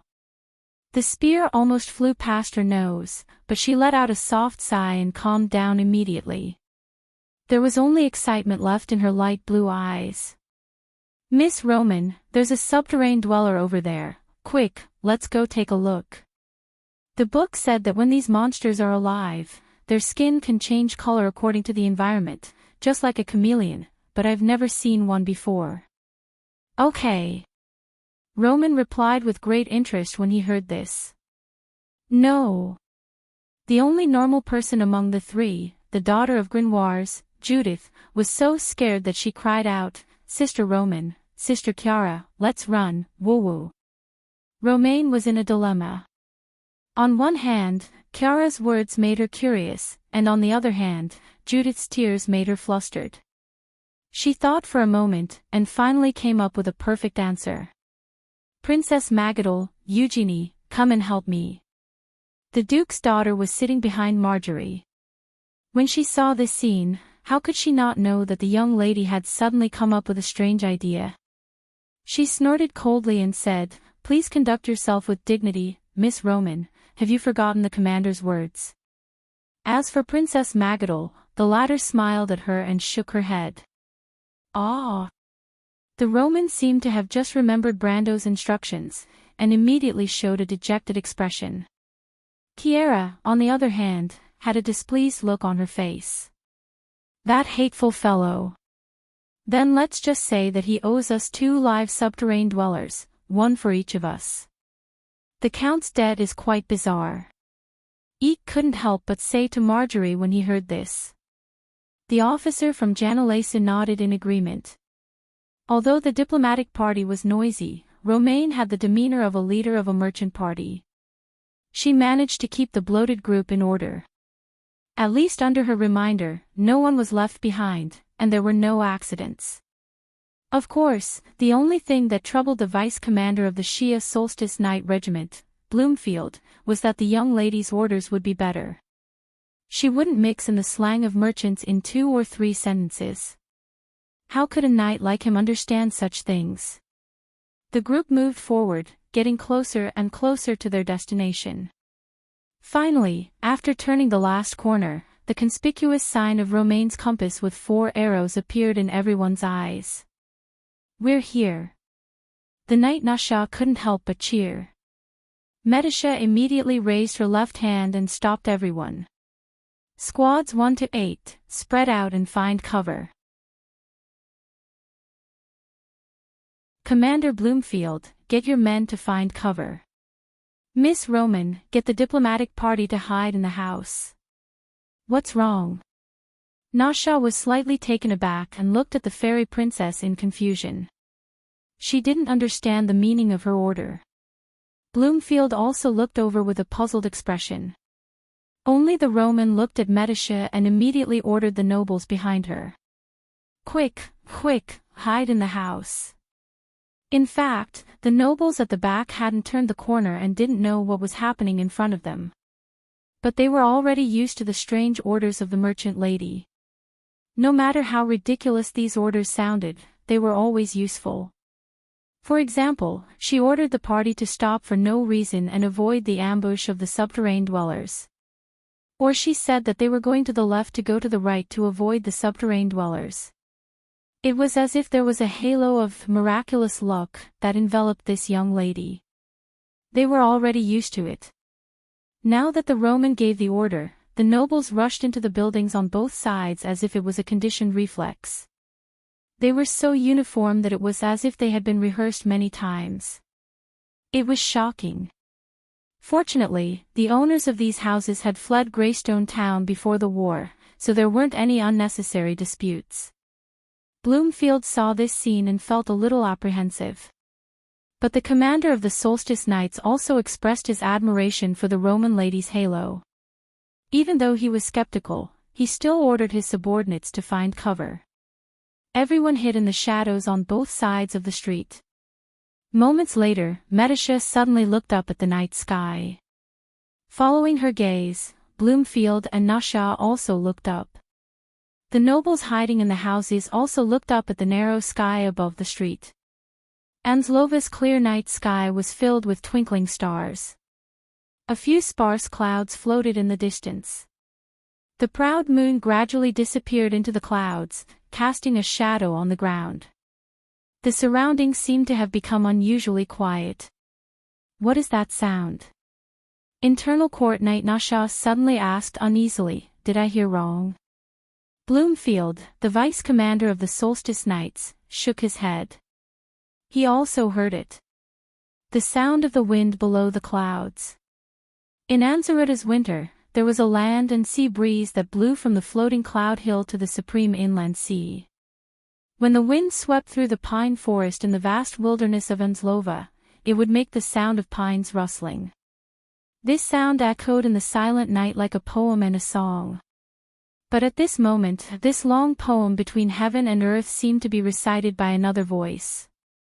This voice gradually became louder and louder, as if a lunatic with a red face was shouting at the top of his lungs. The sound of the wind gradually became a roar as it swept across the entire hill. The nobles and knights who were hiding on both sides of the street were dumbfounded as they watched the airflow in the night sky become visible to the naked eye in an instant. Along with the sharp whistling sound, there were sounds of things being thrown to the ground and broken into pieces. When these sounds gathered together, it was like the omen before the end of the world. It was bewitching. In an instant, Medicia narrowed her eyes. Everyone who raised their heads to look at the sky like her saw a huge shadow pass through the clouds like a fish. It swept across the sky above Greystone Town, and what followed was an unparalleled power that pressed down from the sky. Clang! The metal disc in Maynard's hand that shimmered under the moonlight, a treasure whose value could not be estimated with the eyes of mortals, suddenly fell from her hand and landed on the ground. Brando looked at the female knight strangely. With Maynard's strength, it was impossible for her to not be able to hold something steady. Moreover, he knew very well how much she understood the value of this metal disc. There was no way she would be careless and lose it. Maynard frowned and looked at the disc on the ground. She did not bend down to pick it up. Instead, she looked at the metal disc with a puzzled expression. It was trembling slightly on the marble steps, making a buzzing sound as if an invisible hand was controlling it to dance. 5 pairs of eyes met on the metal disc, but after a while, they looked up again. Brando was the first to see the clouds moving faster under the night sky. Damn! Why is there such a thing? Quick, hide in the holy temple. His expression changed. He pulled Tia up and rushed back into the holy temple. The wild elf was caught off guard and screamed in fear. Maynard's reaction was a little slower, but she bent down to pick up the metal disc and followed behind. Yuta was right behind her. Although she did not understand what was going on, she saw the strange phenomenon in the sky above Anklova and realized that something was wrong. She subconsciously followed Brando's footsteps. Falern was the last to arrive. She picked up her younger sister's staff and walked into the temple unhurriedly. She handed the staff to her younger sister, who was still in a state of shock, and rolled her eyes at her liege. Unfortunately, Brando did not notice her gaze. He and Maynard were looking at the sky outside the holy temple nervously. The clouds were moving westward. The howling wind seemed to have suppressed all sounds, and the whole world seemed to have turned into another sense of silence. Silently, a black shadow swept across the clouds. Its open wings covered the light of the moon and stars, casting a dim shadow over Greystone Town. Jana and Tia's eyes widened at the same time. They didn't even know when their mouths had dropped open. Right after the first black shadow, a second black shadow appeared. The two black shadows, one in front and one behind, slowly traversed half the night sky. Yuta could hear her throat gurgling. Her heart felt like it was going to jump out of her chest. For a moment, she could feel her blood rushing in reverse. It was as if every strand of her hair was standing on end. Tia also grabbed her brother's hand tightly. She did not even realize it herself. She stared at the sky, her emerald green eyes sparkling. There was a legend in Wonde. It said that if someone saw the shadow of a dragon under the clouds, then it meant that not long after, a child with the dragon's favor would be born. That was the origin of the bloodline talent, the shadow of the dragon. However, since the Golden Age passed, there were very few people who saw a real dragon on the earth. A full-grown dragon. This was not a dragon like Alaz, Forel, or Sheeta who came out to train. It was a real dragon, the most terrifying and elegant creature of this era. A real full-grown dragon. When they spread their wings, it was like a floating shadow. It was as if they could block the light of the sun, the moon, the stars, and everything else. When they soared in the clouds, they were like fish swimming in the sky. The sky was their ocean. They were the masters of the sky. Dragon. It took the female mercenary leader a while to utter the word. It's a black dragon. Maynard added. I know these two dragons. Brando said. His face was gloomy. Modesty and Malthus. Who are they, Brother Brando? Tia asked, still a little scared.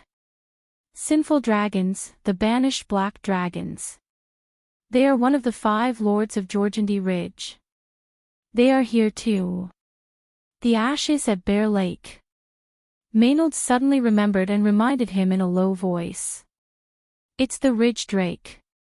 Brando shook his head. It's a pity that I've never seen this top creature of Georgandy Ridge. Otherwise, I would have recognized it. They are here for this thing. Yuta asked as she stared at the metal disc in Maynard's hand. Her face was still a little pale, as if she could not breathe properly. The deterrence from the dragon was almost tangible. If she was not beside Brando just now, she would have screamed in fear. But after calming down a little, she immediately thought of the thing that they just got from Tonpu. Brando shook his head. I'm afraid not. This is probably a coincidence. That thing, he looked at Maynard and saw the same meaning in her eyes. He changed his words. Tonpu should have thought of it on the spur of the moment. No. He shook his head again. Its level is not high enough. It should be the idea of the Lizard King. But they have not realized the value of this thing. Otherwise, they would not have kept it so casually and let us get it. He took a deep breath and said, but you are right, Yuta. They will not come to the surface world easily. These two big guys must be up to something. My lord. Brando smiled bitterly. Fortunately, he was vigilant before and threw the Halran Gaia into Amon's dimensional cave. Now he could finally confirm where the inexplicable connection came from. At the same time, he probably understood one thing. The real purpose of Georgandy Ridge. The shadow of the dragon was moving away. Medisha sighed softly. Behind her, almost all the nobles of Cruz were paralyzed on the ground. Chiara's face was pale and she was out of breath. There were even people who screamed. Fortunately, the merchant lady was quick to cast a silent spell and saved the diplomatic group. But the most miserable of all were Avram and the Duke's daughter, Judith. They fainted and lost consciousness. What? What is that? Eugenie could almost hear the sound of his teeth chattering. Dragon. It's a dragon. Chiara took small breaths. Her light blue eyes seemed to be gradually regaining their luster. She was scared to death, but she was also excited to death. That's a real dragon. Shut up. Medisha ordered sternly. Don't make a sound. The silver elf princess's stern expression even scared the Roman. The latter had never seen her like this. Medisha sighed and whispered, "If you don't want to die, don't talk. You don't know how terrible a real dragon is." In any case, her words had the right effect. The summer night and the soldiers of the White Lion Guards who could still speak also obediently shut their mouths. But just as the silence spread, an abrupt voice suddenly rang out in the silent night, "Don't lose it." The voice came from afar, followed by a second exasperated shout. "Damn it, close your eyes.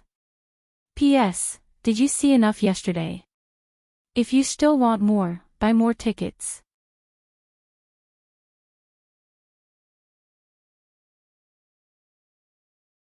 Chapter 934. The twinkling tree was a precious tree in the south of St. Tassol. Its seed was rich in light element magic, and after being processed by a special method, as long as it was shaken, it would burst out a dazzling light like the sun, temporarily blinding people. The young man called F behind Delphi and watched as the little elf threw the round object at him. He quickly closed his eyes and screamed to the others, "Quickly close your eyes." The twinkling tree seed drew a beautiful arc and fell at the feet of the Prime Minister's daughter, rolling forward. The others didn't have time to react, and their eyes were still fixed on the round object. They saw it hit the wall and stopped. A crack appeared in the wall, and a pure white light shot out from it.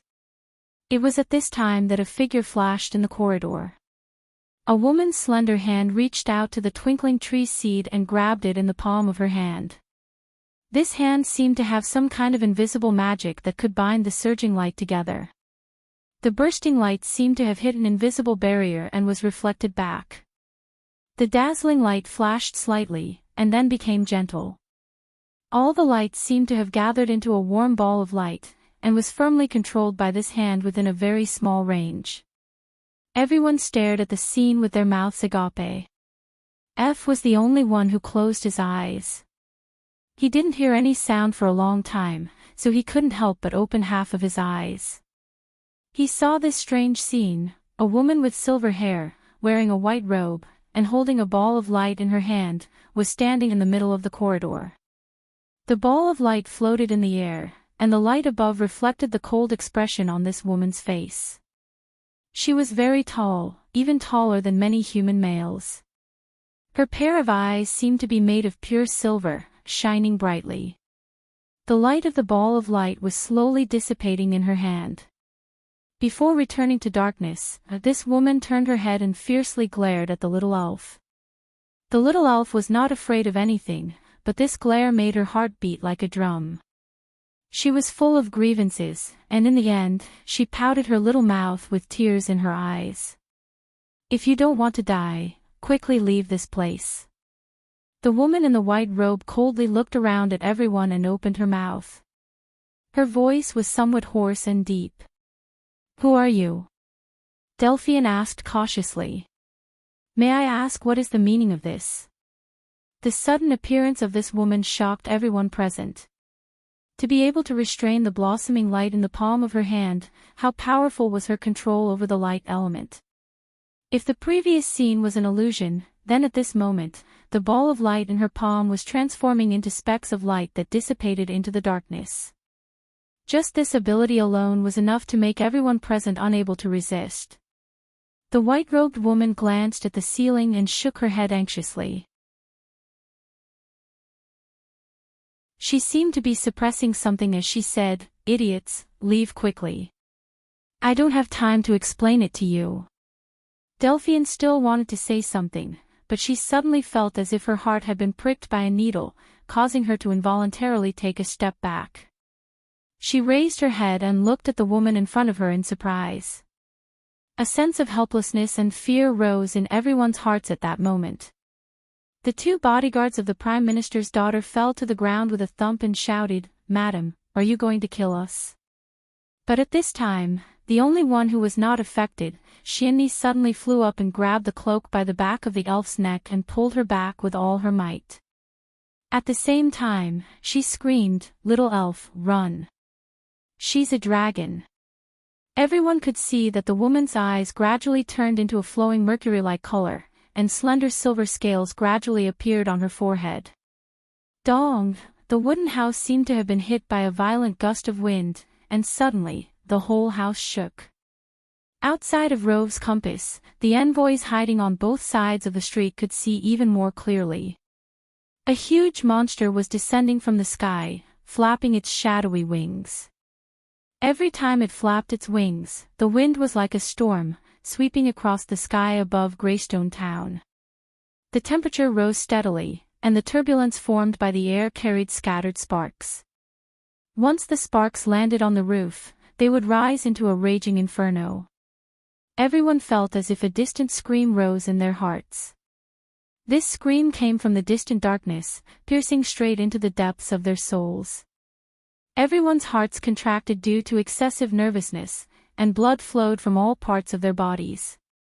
Their vision gradually turned pitch black from all sides to the center. They opened their mouths wide like fish out of water, and the weaker ones directly fainted. Kiera only pressed on her chest, and a flush of color surged on her pale face. She stared at this scene closely, as if afraid that she would miss a single detail. It was a huge dragon descending from the clouds. It flapped its wings and hovered above Greystone Town.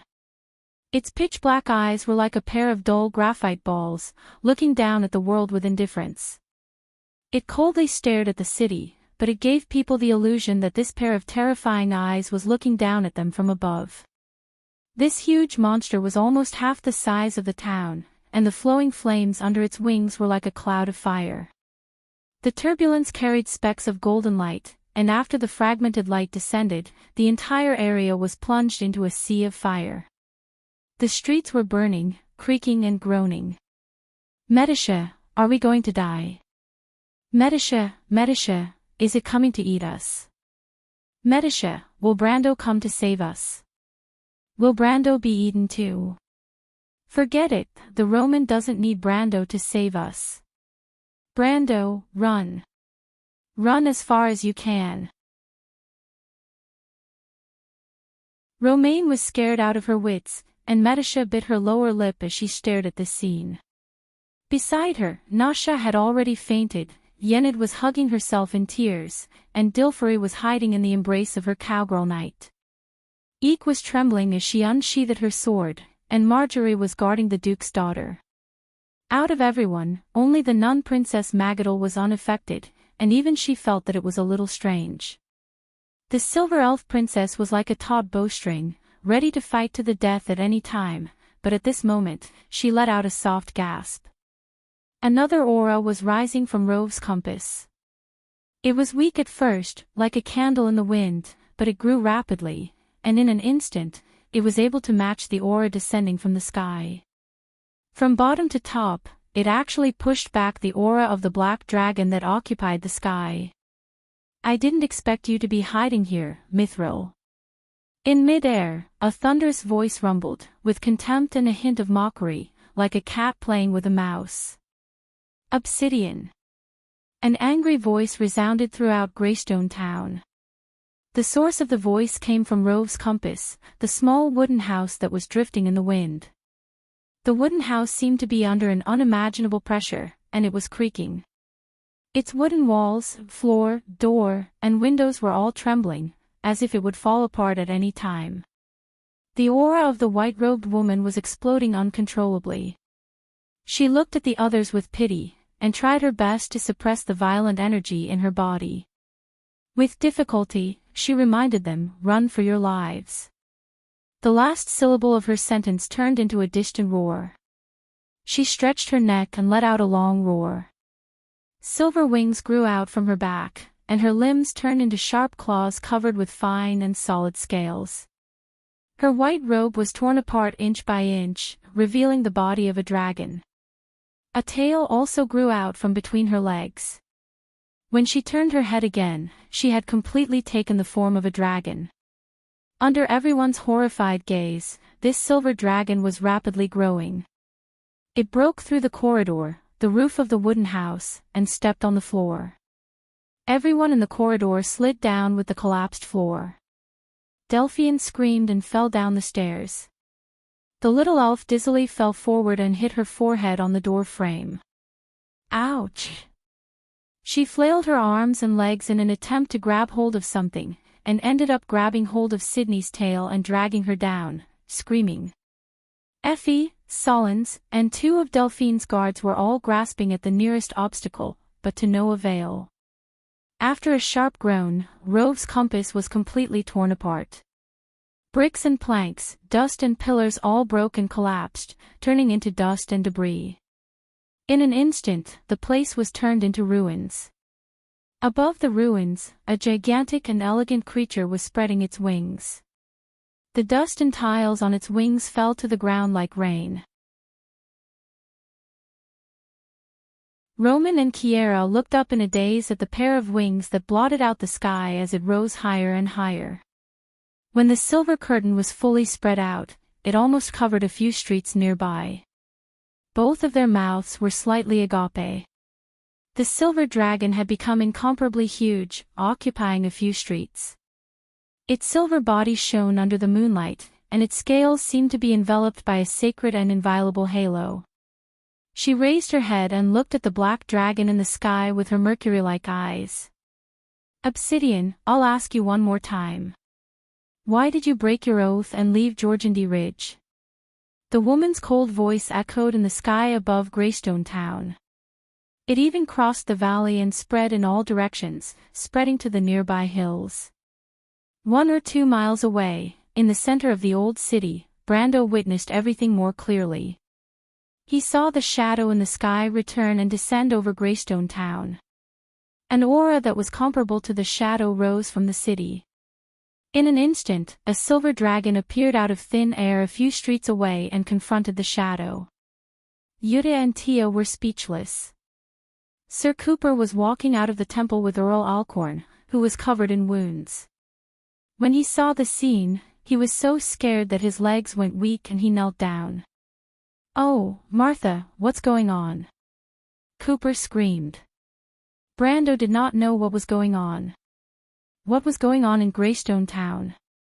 Medisha, answer me quickly. He shouted nervously through the spiritual link. My lord. Medisha replied with some difficulty. Where are you? Brando asked nervously. I'm here. You should have seen it. I'm right here. Medisha glanced at the scenery outside that mortals might not see once in their lives. Brando was silent for a moment. Are you all okay? Fortunately, the target of the 2 dragons should be each other. We hid well and did not attract their attention for the time being. Is it Brando? Brando could sense the Roman voice in Medisha's senses. The silver elf princess waved her hand at her, motioning her not to make a sound. Medisha's words made Brando feel a little relieved. He thought for a moment and asked, Do you have any way to enter the secret passage now? I'm afraid it will be very difficult, Medisa replied. That silver dragon is on Rove's compass, but it's already turned into ruins. It's hard to say if we can find the entrance to the secret passage. I can only wait for them to fight before I can confirm it. Is it dangerous? It's fine. Don't worry, my lord, I'll protect myself. If there's any danger, find a way to return to the portal. I know. Wait for me, I'll be right there. Brando picked up the trembling Cooper. Come with me, take me to Rove's compass. Sir Cooper was so scared that his legs turned to jelly. He struggled desperately and said, My lord, you're crazy. I'm not crazy. Maynard, take Earl Alcorn, Jutta, and Falerne with you. Keep an eye on that rat. I have something to ask it.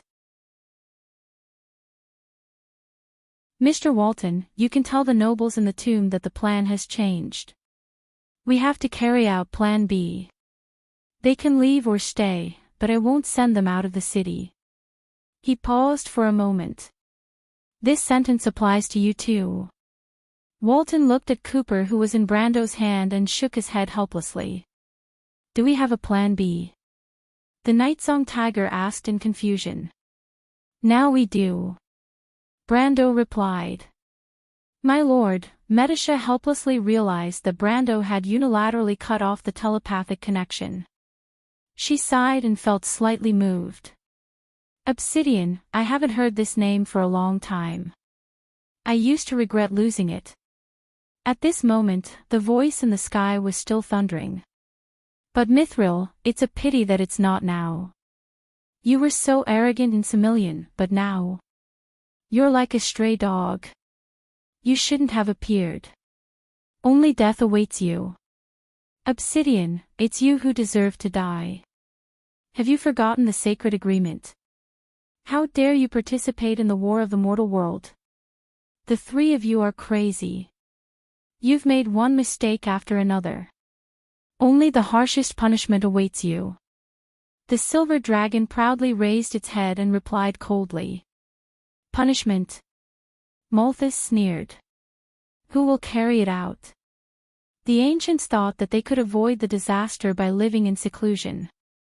How sad and ridiculous. Me. You. There was a hint of mockery in Malthus's voice. Have you fully recovered, Mithril? Mithril let out a roar and spread her silver wings. The earth trembled slightly as she shot into the sky like an arrow, heading straight for Malthus. The wind pressure produced by the dragon's wings created a terrible storm in half of the town. Everyone in the vicinity was blown away. Rows of houses groaned in the wind. The slightly older buildings were almost uprooted. The loose walls and roofs disintegrated into countless fragments like butterflies in the storm. The two dragons collided in midair. At that moment, the whole sky seemed to be shining with the brilliance of the lines of law. Half of the night sky was densely covered with golden flame patterns, and the other half flashed with layers of overlapping pale silver networks. The two completely different scenes completely enveloped the entire Greystone town and spread in all directions. With the two dragons as the epicenter, there seemed to be a moment of delay before a shockwave swept across the entire town. At that moment, Greystone town seemed to have suffered a terrible earthquake. The buildings on both sides of the street collapsed layer by layer like dominoes. Roman was lifted up by the sudden shockwave with a boom sound, heavily slamming into Chiara, who was behind him. The two of them rolled out together and then lost consciousness. Medisha's law of psionic power automatically took effect at the moment of impact, interweaving a grey net of light. But it was useless. She was also pushed into a collapsed house with a groan. The nobles were even more chaotic. Because they did not have elemental power, they were much less affected by the counterattack. However, they were still thrown from side to side. Many of them were even blown out of the windows and landed heavily on the street outside. At the center of the impact, Rove's compass was even more unlucky. The bread shop, which was already in ruins, was blown into the sky by the airflow. The people buried below were immediately dug out by the cyclone and thrown in all directions. Shienni almost screamed as she pulled the elf's cloak out of the cyclone. Delphian crashed into the wall of a building on the opposite side. Fortunately, it was a wooden wall. The Prime Minister's daughter crashed into it with a crack and was lucky not to become a large meat patty. However, her two guards were not so lucky. One of them was thrown dozens of meters away and landed heavily on the ground. The other's head was cut in half by a tile and became a corpse before it fell to the ground. Solons grabbed onto a pillar at the critical moment to avoid the tragedy of being sent to the sky. The young man called F was slightly less lucky and fell directly from the second floor of a nearby house. Only one of them was the luckiest. The dwarf, Boris Anvil, roared, "Who woke me up in the middle of the night?" Then, with a splash, he fell into a nearby tributary of the Milky Way and bubbled a few times. The clouds in the sky rolled back layer by layer, forming a huge hole in the sky. Endless starlight poured down from the hole. The whole city was covered in snow silver. P.S. Continue to ask for monthly votes. It's almost the end of the month. You know.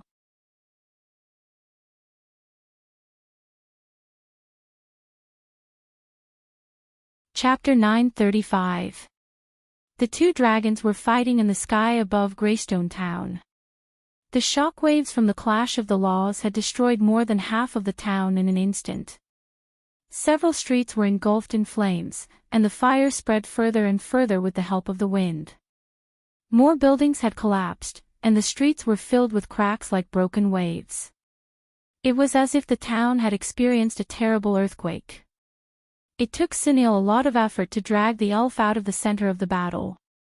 Suddenly, a spear-like object flew towards her. Sunil let out a scream and hurriedly let go of the elf. The spear flew between the two of them, and the elf was thrown to the ground. Sunil let out a cry of pain and finally woke up in a daze. Malthus spat fire in the air. The fireball hit Mithril's wings and exploded into sparks. The silver dragon roared in pain and rolled for nearly 100 meters before regaining her balance. Another fireball brushed past her tail and hit a wooden house near the center of the battle. The scorching air and the shock wave of the explosion blew the elf, who had just gotten up from the ground, a few somersaults.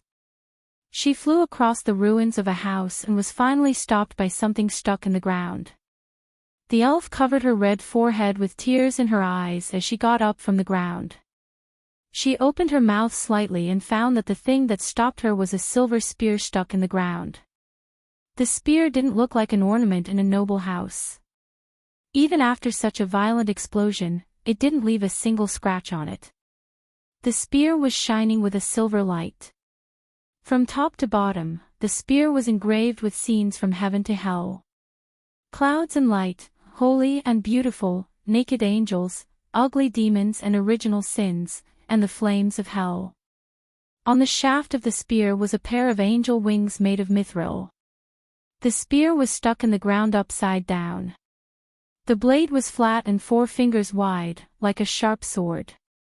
The edge of the blade was as clean as new, as if it had just been quenched in a forge. Treasure. The little elf's eyes immediately emitted a dazzling brilliance. For a moment, she even forgot about the danger above her head. She quickly stretched out her hands to pull the spear out of the stone slab. Unfortunately, her small body was not even 2/3 the height of the spear. Even after using all her strength, she could not move it at all. But at this time, a crystal-like icicle shot from the top of her head and hit her wide cloak. The impact of the icicle directly pulled the little elf up from the ground with a scream. Together with her spear, she was directly dragged out and nailed to a nearby wooden stake. Damn thief! The young man next to the Prime Minister's daughter appeared from the second floor of a nearby building, his body covered in injuries. He bared his fangs and brandished his claws at the little elf. You are the thief. The little elf was very angry and immediately retorted, the little elf is Nightingale. Then, she desperately tried to pull out the icicle above her head. That icicle had nailed her cloak to a crooked wooden stake, hanging her in midair. She twisted and turned for a long time, but her short little hands still couldn't reach the icicle. She was so anxious that her little face turned red. Seeing this scene, Ev couldn't help but laugh. Who told you to be stubborn? He raised his right hand, a ball of ice was floating in the middle of his palm, and then he shouted at the little elf, "Quickly put down the thing in your hand, and I will spare your life." The little elf was a little scared, but she was even more angry. She pulled her lower eyelid with her index finger, stuck out her tongue at him, and made a face. "No way. You deserve to die." Ev shouted, flustered and exasperated. He reached out his hand and was about to cast a spell. "Shienni, don't wait, quickly catch him." The little elf hurriedly shouted. Ev was startled, and hurriedly looked back, but behind him was a dark room, and there was no sign of Shienni. He immediately realized that he had been fooled, and when he turned his head, he found that there was only an empty cloak left on the wooden stake. The little elf had already drilled out of the cloak and ran far away. The young man immediately felt that his intelligence had been severely damaged. He was so angry that he didn't care that he was a weak elementalist, and directly jumped down from the second floor. He screamed as he fell, and only then did he limp up from the ground. He gritted his teeth and chased after the little elf. At this time, Solons came out from the other side of the ruins.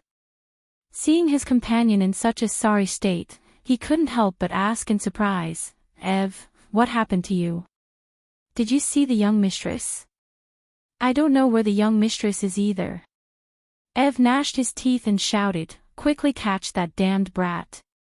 She stole our demon slayer spear." Solons was shocked. The demon slayer spear was the family heirloom of the Floyds. Count Floyd had only lent it to them because his mistress was the fiancée of Viscount Elman Floyd. If it was stolen, the reputation of the Prime Minister's family would be ruined. He hurriedly unsheathed his two-handed sword and chased after the little elf. When the little elf turned back and saw that there was one more person chasing after her, and one of them was the ferocious-looking fellow who had caught Shienni, she couldn't help but be scared out of her wits. Inwardly, she complained that Shienni hadn't come to save her yet. She ran for her life until she was out of breath. She was gasping for air, her face pale. Suddenly, she heard the sound of wind coming from the darkness. It sounded like the sound of wings flapping. She became alert and shouted happily, "Shienni, you're here to save me. Don't think this trick will work again."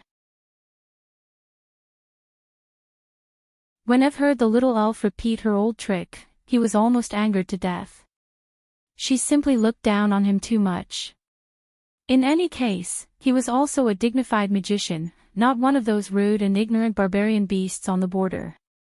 A fireball had already appeared in his hand, and he was ready to blow the little elf up.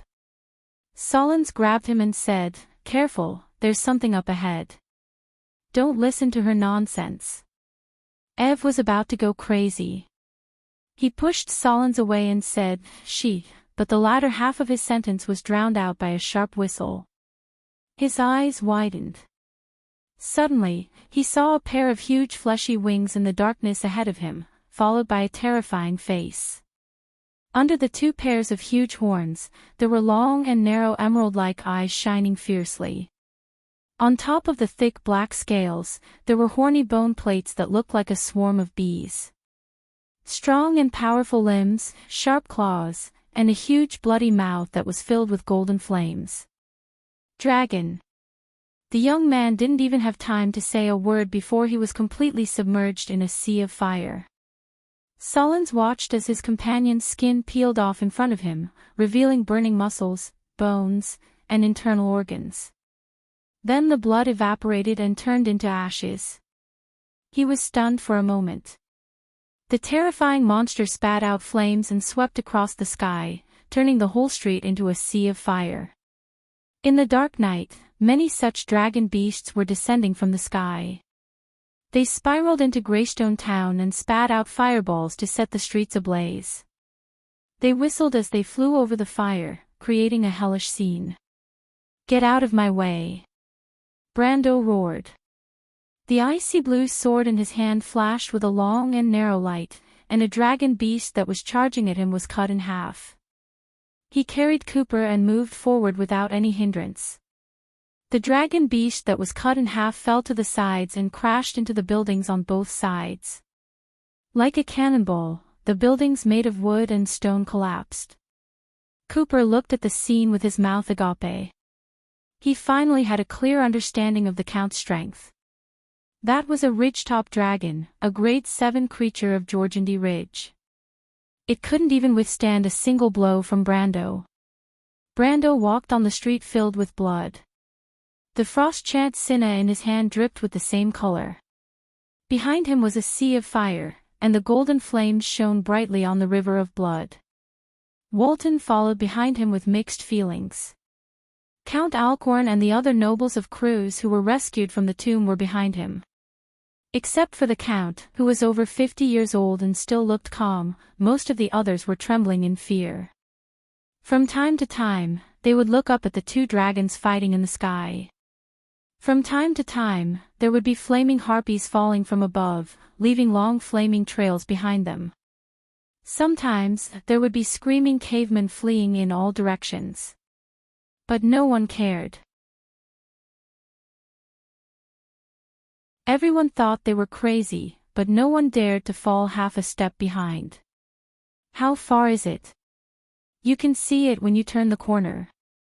Someone among the nobles suddenly screamed.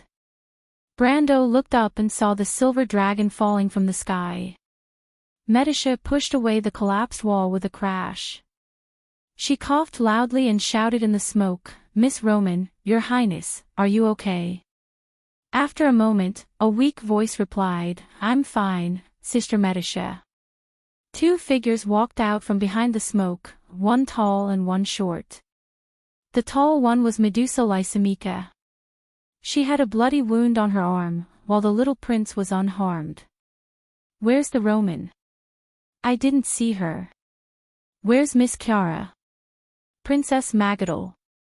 "I'm fine." The nun princess replied softly. Cries could be heard in the darkness. Some were dead, some were injured.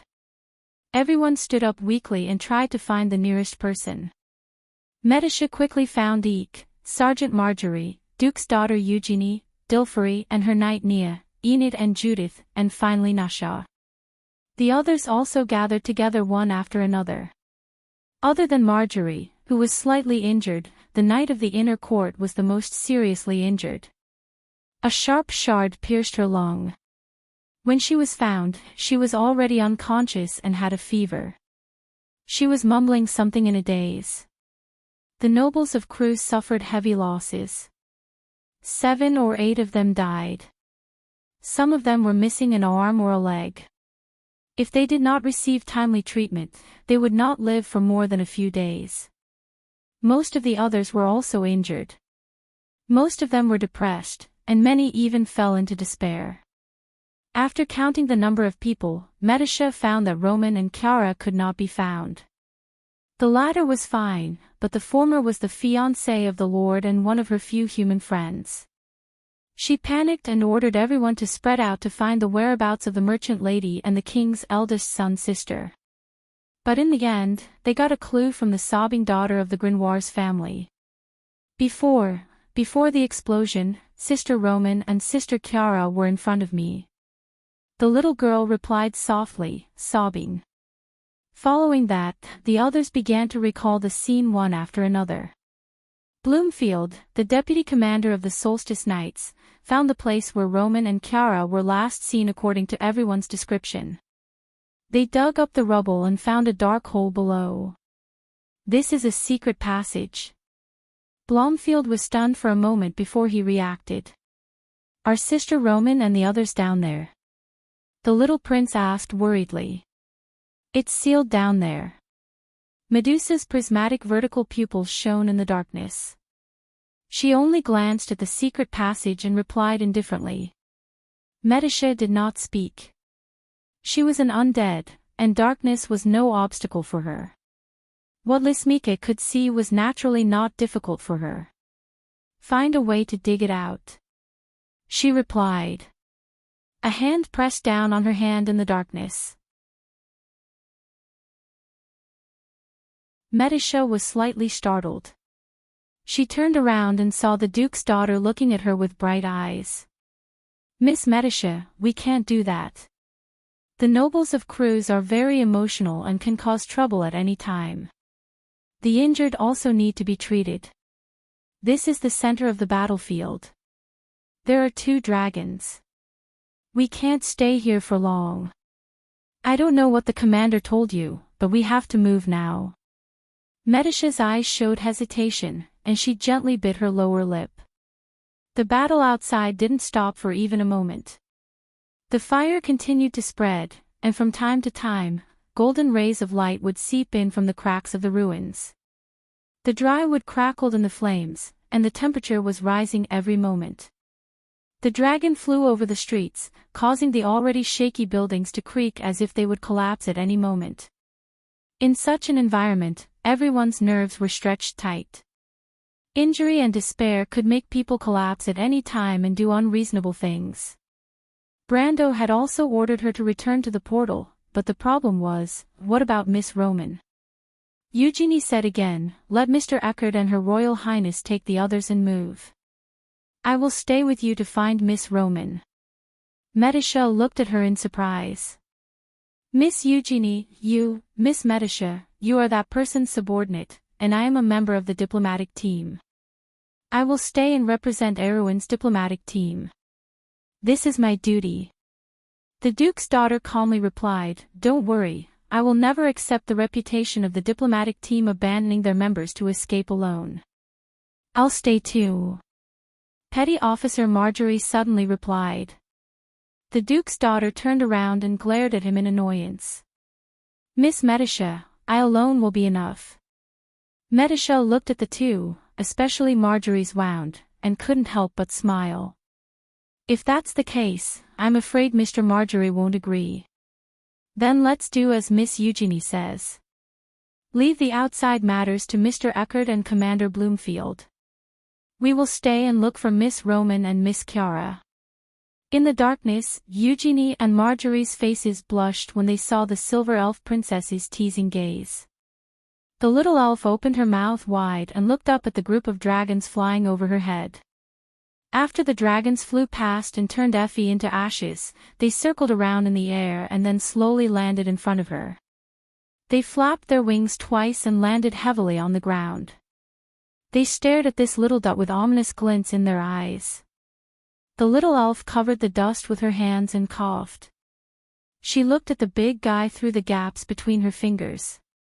After a while, she asked in surprise, "How did you become so big?" The dragon beast shook its huge head and slowly approached her. It seemed to have noticed that the other party was not afraid at all. Suddenly, it felt that its dignity had been challenged. It spread its wings and let out a deafening roar at the little thing. The little elf screamed and covered her ears, as if she was shivering in a storm. She closed her eyes and angrily shouted, "How dare you shout at me, Judy? I will never talk to you again. You are so bad." This time, it was the dragon beast's turn to be puzzled. The dragon beast was a race of inferior dragons, but it was slightly more intelligent than the viper dragons. Even with its huge brain, it couldn't understand why this little thing dared to yell at it. If it could, it almost wanted to scratch its head, wondering how this little thing could pose a threat to it, and why it dared to stand in front of it so fearlessly. But the dragon was not a race with true intelligence, so it couldn't understand the cause and effect of this. It couldn't figure it out for a while, so it decided to follow its primitive instinct and spit out a flame towards the little elf. In its simpler logic, if it burned to death, then it was an enemy it could provoke, and if it couldn't burn to death, then it had to consider making way. A wisp of flame from the ridged dragon beast was just a fireball the size of a small house for the little elf, but when she saw the golden flame pressing towards her, she was stunned. Judy wanted to kill her. "Little elf. You're a complete idiot. How is that ugly, stupid, and dull fellow like me?" With a shriek, a black shadow flew out of nowhere and headbutted the little elf. Then, the two of them rolled into a ball and rolled out of the range of the fireball. With a loud bang, the fireball hit the ground and exploded. Scorching hot air swept across the street, and the two guys rolling together were sent flying several meters away by the shockwave. Only then did they come to a stop amidst a series of screams. The little elf tearfully hugged the thing that hit her and said happily, "Judy, I knew you wouldn't kill me. You are so good. Get out of here, you naughty brat." Judy angrily swept her tail across the little elf's face. P.S. Friends who have been following Amber for a long time, there are only 2 days left until I achieve my record of 3 months of continuous updates. Your encouragement is my motivation for writing, the more votes the better. You're tuning into the LoveLore Library YouTube channel. We're so grateful for your support, and don't forget to subscribe to join us on this incredible journey through captivating stories. Your generosity through donations truly makes a world of difference, as it's the primary source of revenue that allows me to expand and enhance this channel for you. Thank you from the bottom of my heart for being a part of this adventure.